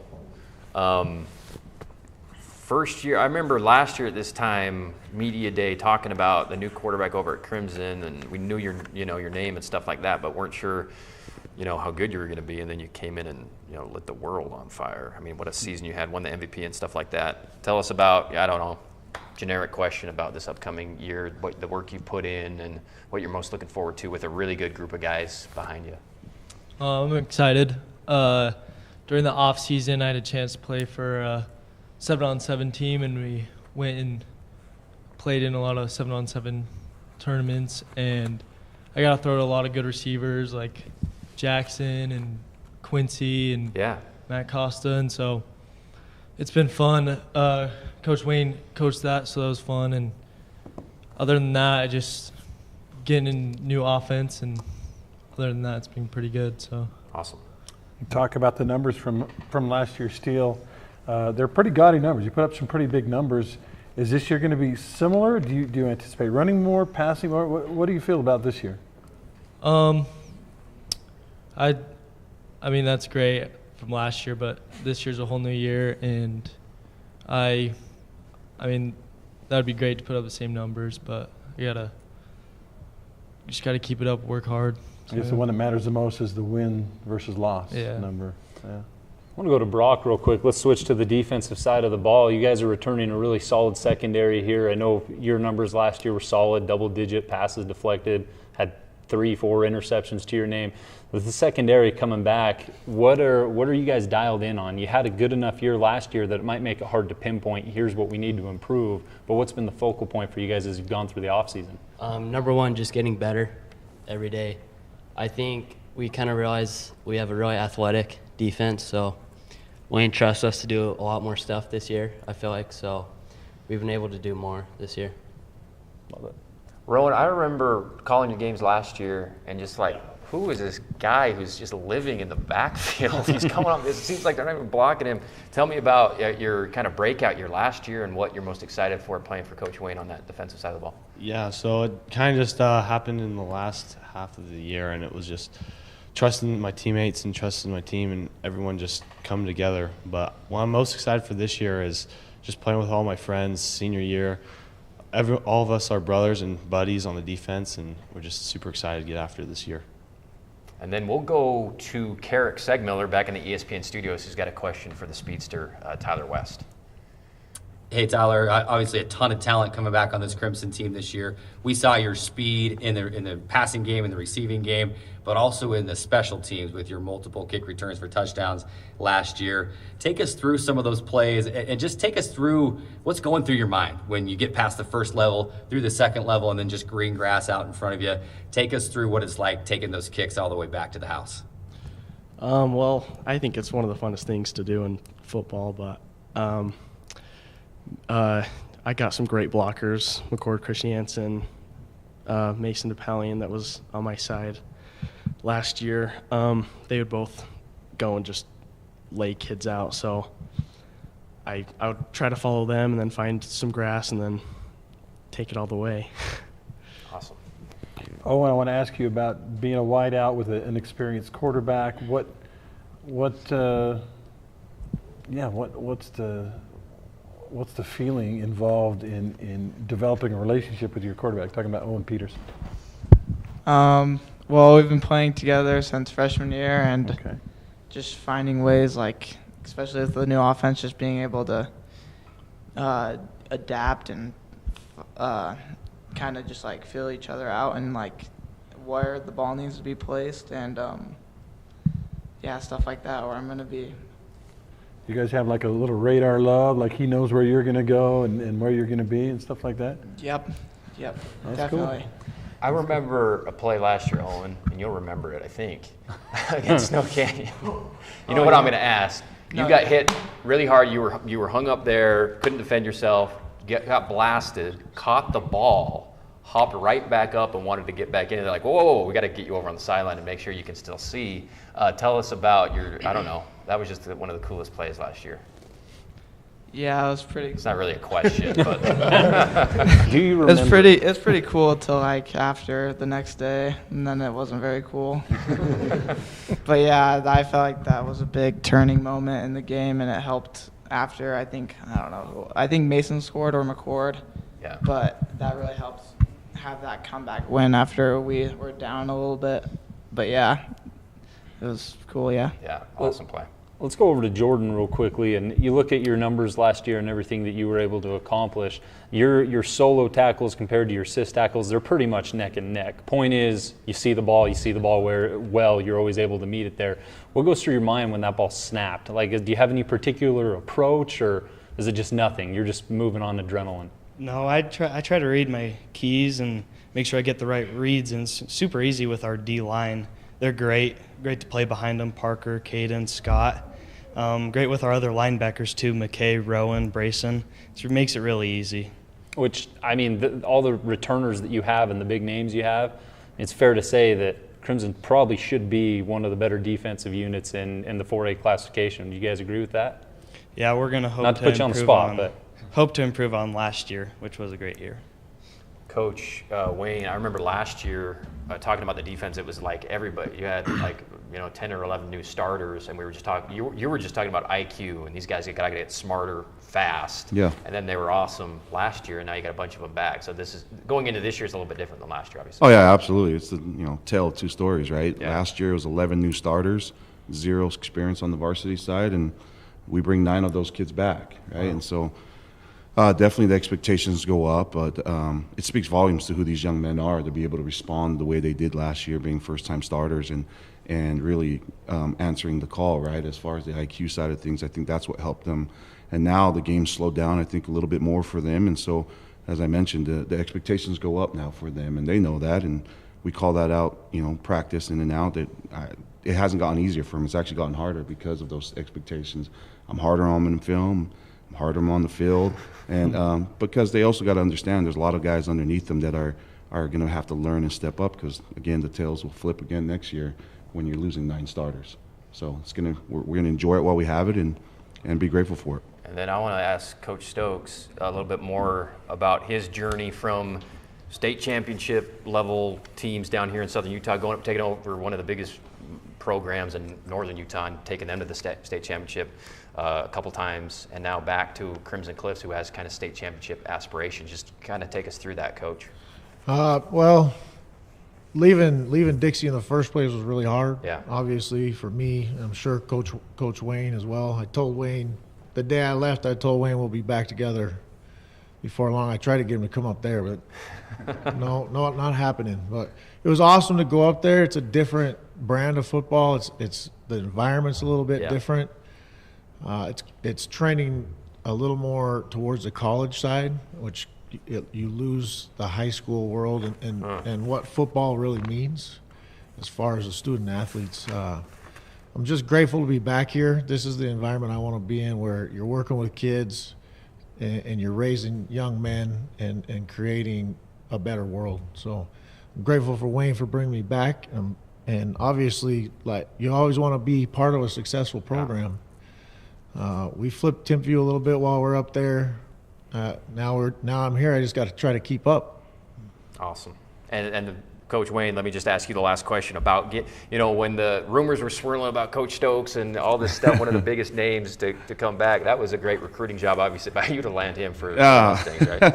Yeah, for sure. I mean, listen, Andy could have honestly handpicked wherever he wanted to coach, and as I told others, it's when you're at this point in your career where you're 16 years of coaching and you spend so much time away from family, you start to realize what's most important, even more so. And when you build these family environments, you also got to realize that the staff needs to be that same way for it to really take true impact on the kids as well. And so having guys like Andy on the staff and we have a great staff. Yeah. We got a lot of good dudes, good men who are good role models, and so it's just being a home away from home is what we try to create. Awesome. Coach Alofapo, Coach Stokes, and the Crimson Cliffs Mustangs, who are primed to have another awesome season in Region 9. Thanks so much, guys. Thanks for bringing it. Great job by the players. Thanks for coming, and can't wait to see you on Friday night against Morgan. First game this Friday at Crimson Cliffs. All right, that's it for the teams. We're going to take a break. We'll be back to do the vote tally and give you our all-region and all that stuff and the standings that, are always wrong. But we'll see if we can finally get it right this year. Quick break, back with that after this. If I could be you, and you could be me for just 1 hour. If we could find a way to get inside each other's minds. If you could see you through my eyes instead of your ego, I believe you'd be surprised to see that you've been blind. Walk a mile in my shoes. Walk a mile in my shoes. Yeah, before you abuse, criticize and accuse. Walk a mile in my shoes. Walk a mile in my shoes. Well, before you abuse, criticize and accuse. Walk a mile in my shoes. Come on. Yeah. Come on.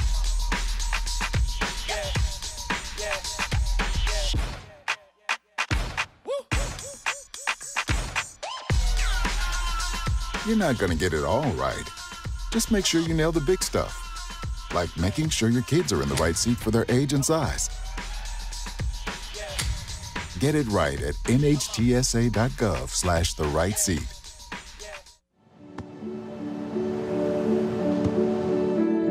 I don't remember how it started. Go to that. Our back and forth. It always came back. Dad! You probably don't remember what you told me, That was perfect. but I heard every word.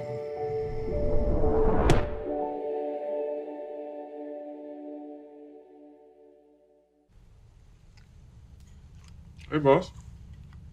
Okay? Yeah, I'm good. You sure? I said I'm fine.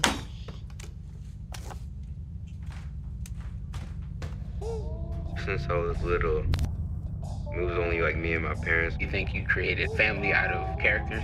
Yeah, of course. I'm gonna take that and make it into a song.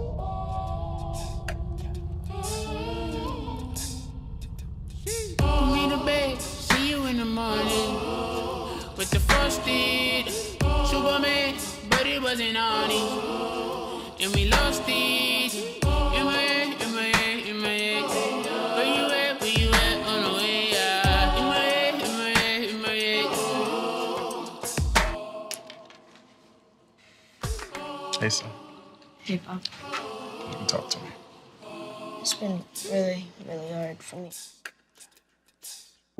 When it comes to making plans, you are the best. What about those barbecues you plan in detail for your family? Or your daughter's first costume party? It was out of this world. The same way you plan each detail for those moments, start planning to protect you and your loved ones from a natural disaster. Sign up for local weather and emergency alerts. Prepare an emergency kit and make a family communications plan. Protecting your family is the best plan you can make. Así que no le cuento todo y sobre de encajar, siento como que me va a decir que es una ridiculez. Puedo entender eso completamente.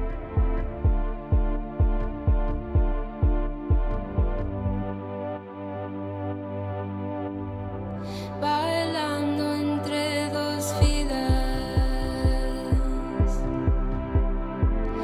el pasado y el futuro.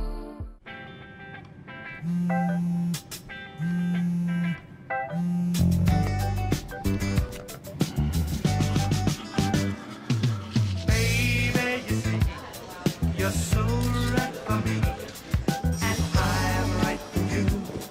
I love the things you do, like sweet tasting wine. Your lips are so divine. Your loving turns me on. My lonely days are gone. That's why I'm never gonna let you go. Never gonna let you go. Babe, I'm never gonna let you go. No, no, never gonna let you go. Baby, never gonna let you go. Never gonna let you go. Here you go. Thank you. Thank you.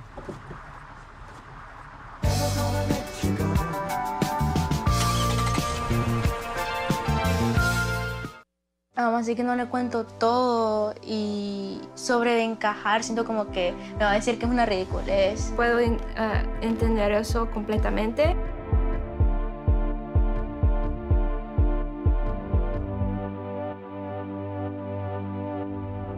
Bailando entre dos vidas, el pasado y el futuro.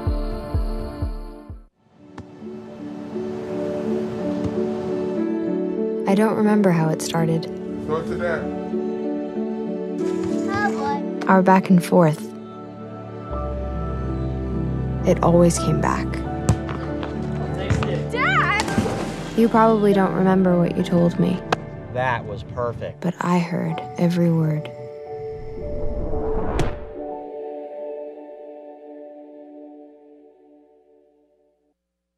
Welcome back, ESPN 97.7 Region 9 Football Media Day. Andy Griffin, Rustin Burnside We've talked to all the players, all the coaches, and it was fun. It's always fun, Bernsey. It's always a good time. Media Day it's that day when you finally recognize that football's here, and to have football here it's a beautiful feeling. We wait for it multiple months. Starts at the high school level, eventually trickles into collegiate, and then of course the NFL. But we love to see it just from a local standpoint. These coaches and these players and how hard they've worked. The beauty of it is expectations are high for every single team. There's no such thing as a losing record. There's no such thing as, well, hopefully you hope there's no such thing as injuries at this point in the season or, drama. You're pretty much devoid of all that. Everybody has high hopes, and that makes it one of the best times of the year. There's not a single team that came in here today that you could look at and say, yeah, they don't believe they're going to win anything. Everybody has a strong belief in their system, their coach, and the players around them. Let's kind of go in reverse order. Let's start with, I want to get your take on Crimson Cliff, just all those dudes they brought in. Yeah. All those guys were big-time players last year. Obviously, adding Coach Stokes is a big deal.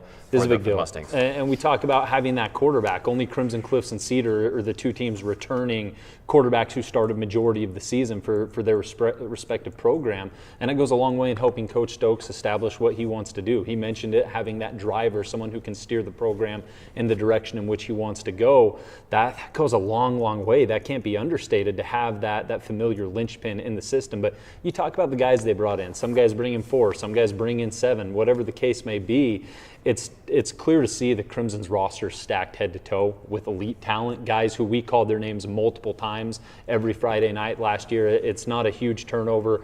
We talked about the 11 new starters last year, and now it's turned into 9 returning starters. That's a wonderful thing that's only going to help one of the best defenses that we witnessed last year. Then, of course, the offense should be just fine. We recognize this as a team that like to go down the middle, right? Throw the ball down the middle. We always remember Eaton with those tough catches and getting lit up, and now you have Ty West and Owen Peterson. West, of course, big minutes last year. Peterson, big time plays last year. They're going to help fill that void. And then, I mean, from Phillips to Williams to Baker, like, I don't know, you go to the defensive line, go to linebacking core, go to the secondary. There are big names abound. I expect big things for Crimson this year. And then the team that they played in the state championship last year, Desert Hills, Coach Bingham was in, assistant coach, Coach Bingham. Talked a little bit about the new regime with Coach Taps, but it sounds like it's just kind of a handoff from one kind of college-level coach and Coach Barry to handing it off to Coach Tapp. Exactly. It's slight transitions, and I think they'll tell you that there's some minor adjustments, different coaching style. I think that all goes into things at Desert Hills, but ultimately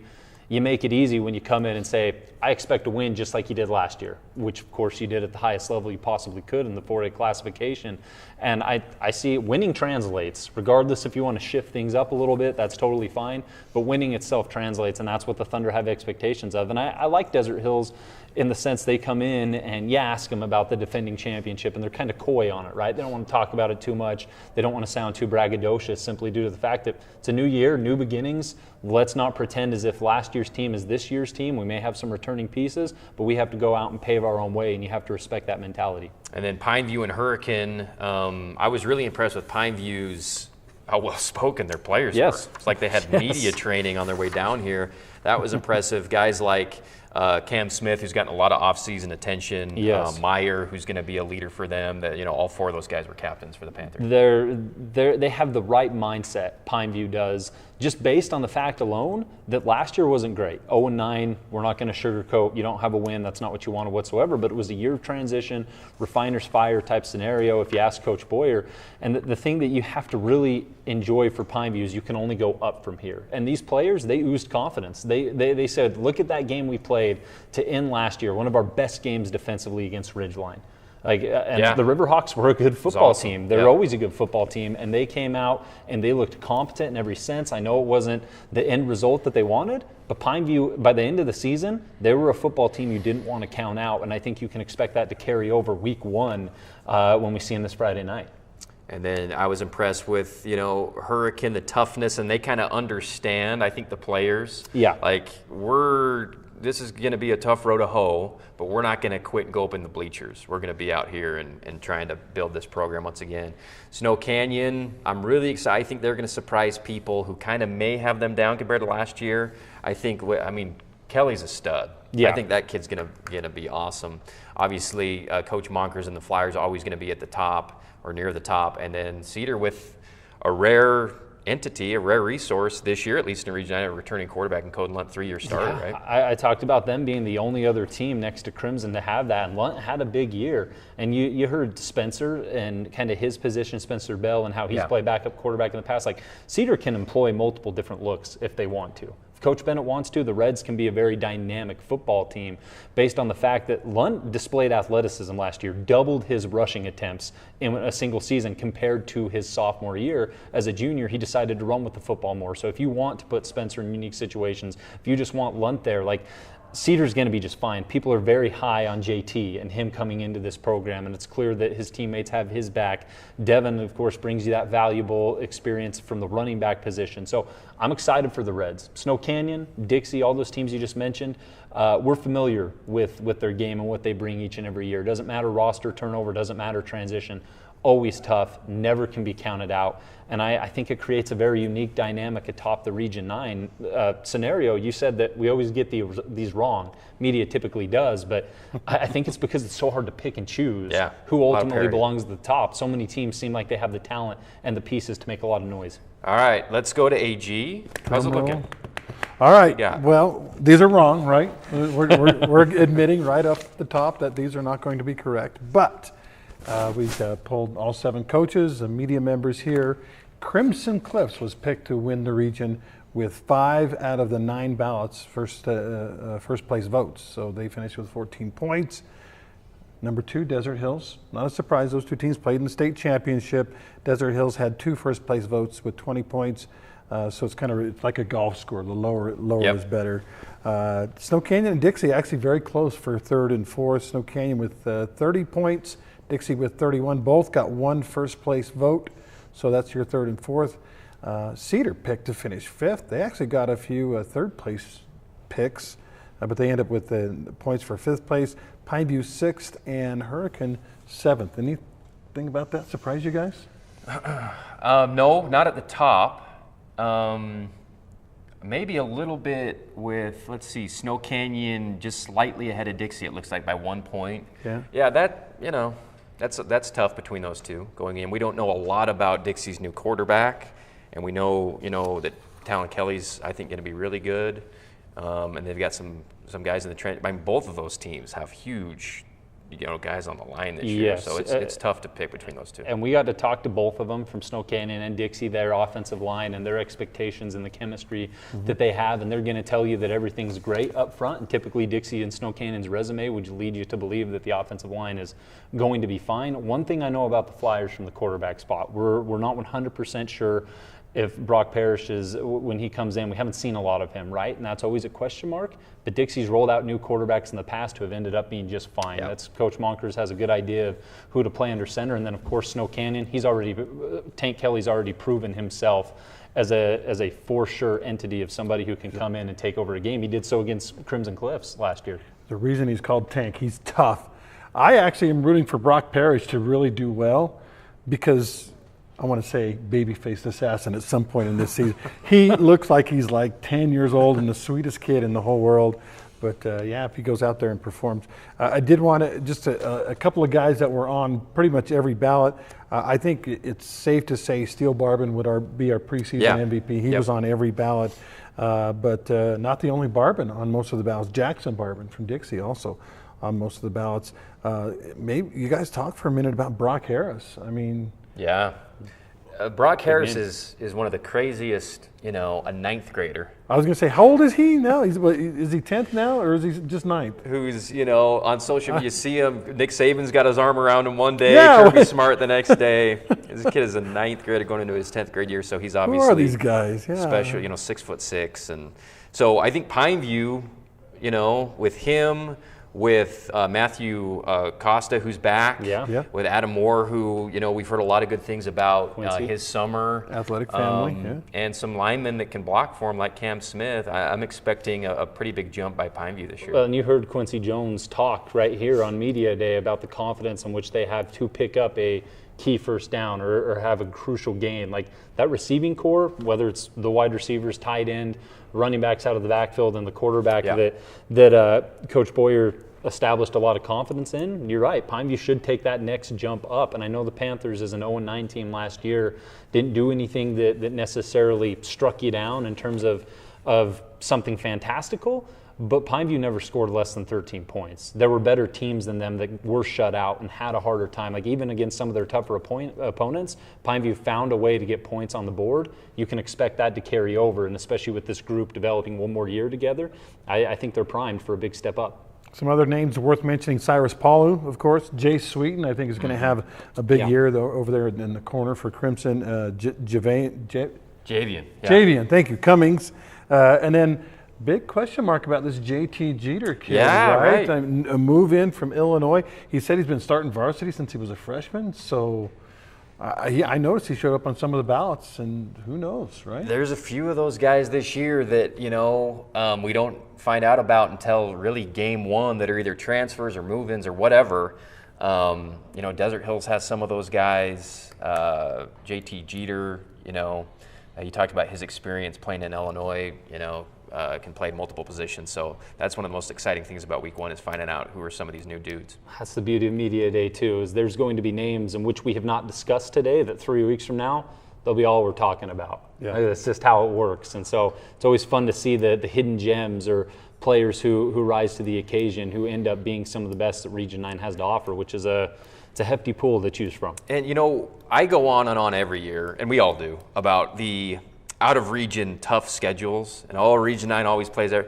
This year, it's like legit. The hardest. How many teams are playing Stansbury? Crimson's playing Bingham and Stansbury, and another upper division team after they play Morgan, which is a great. So it's a tough row to hoe pre-region for all these teams. Yeah, impressive. You get the kind of the.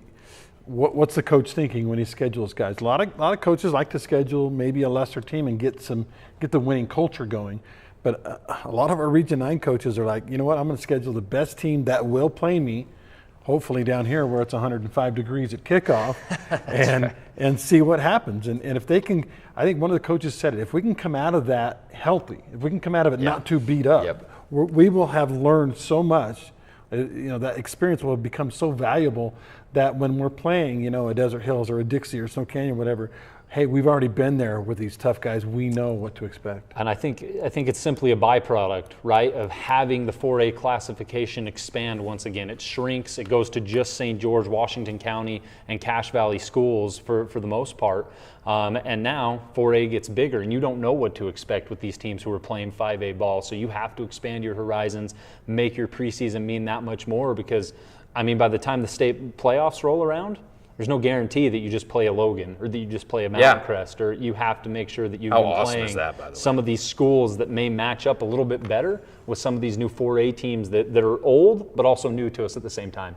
Yeah. Cedar got a playoff win last year against Logan. I think they won 7-0, but they're like, Logan again? We play these guys every Pretty familiar year. with the Grizzlies. And they both have the same colors, too. So. I know. So it'll be refreshing to have more teams in the pool, definitely. Yeah. All right. Great job, guys. Looks like Crimson Cliffs. Let's go through the order one more time for the good folks at home, AG, to kind of end on that. I got to find the page now. Send you in. I'll put it away. It's here somewhere. But, Crimson Cliffs picked to win the region. They got 5 first place votes out of the 9 ballots, and then Desert Hills second. I don't think we're really surprised about the top of the region and what teams were picked. And then you go Dixie, I think, edging Snow Canyon by 1 point, or was it vice versa? It was vice versa. Snow Canyon and then Dixie for 3rd and 4th. Picked to finish 5th is Cedar. Pineview coming off an 0-9. You pick them 6. That means they're probably got to win a game along the way, maybe 2.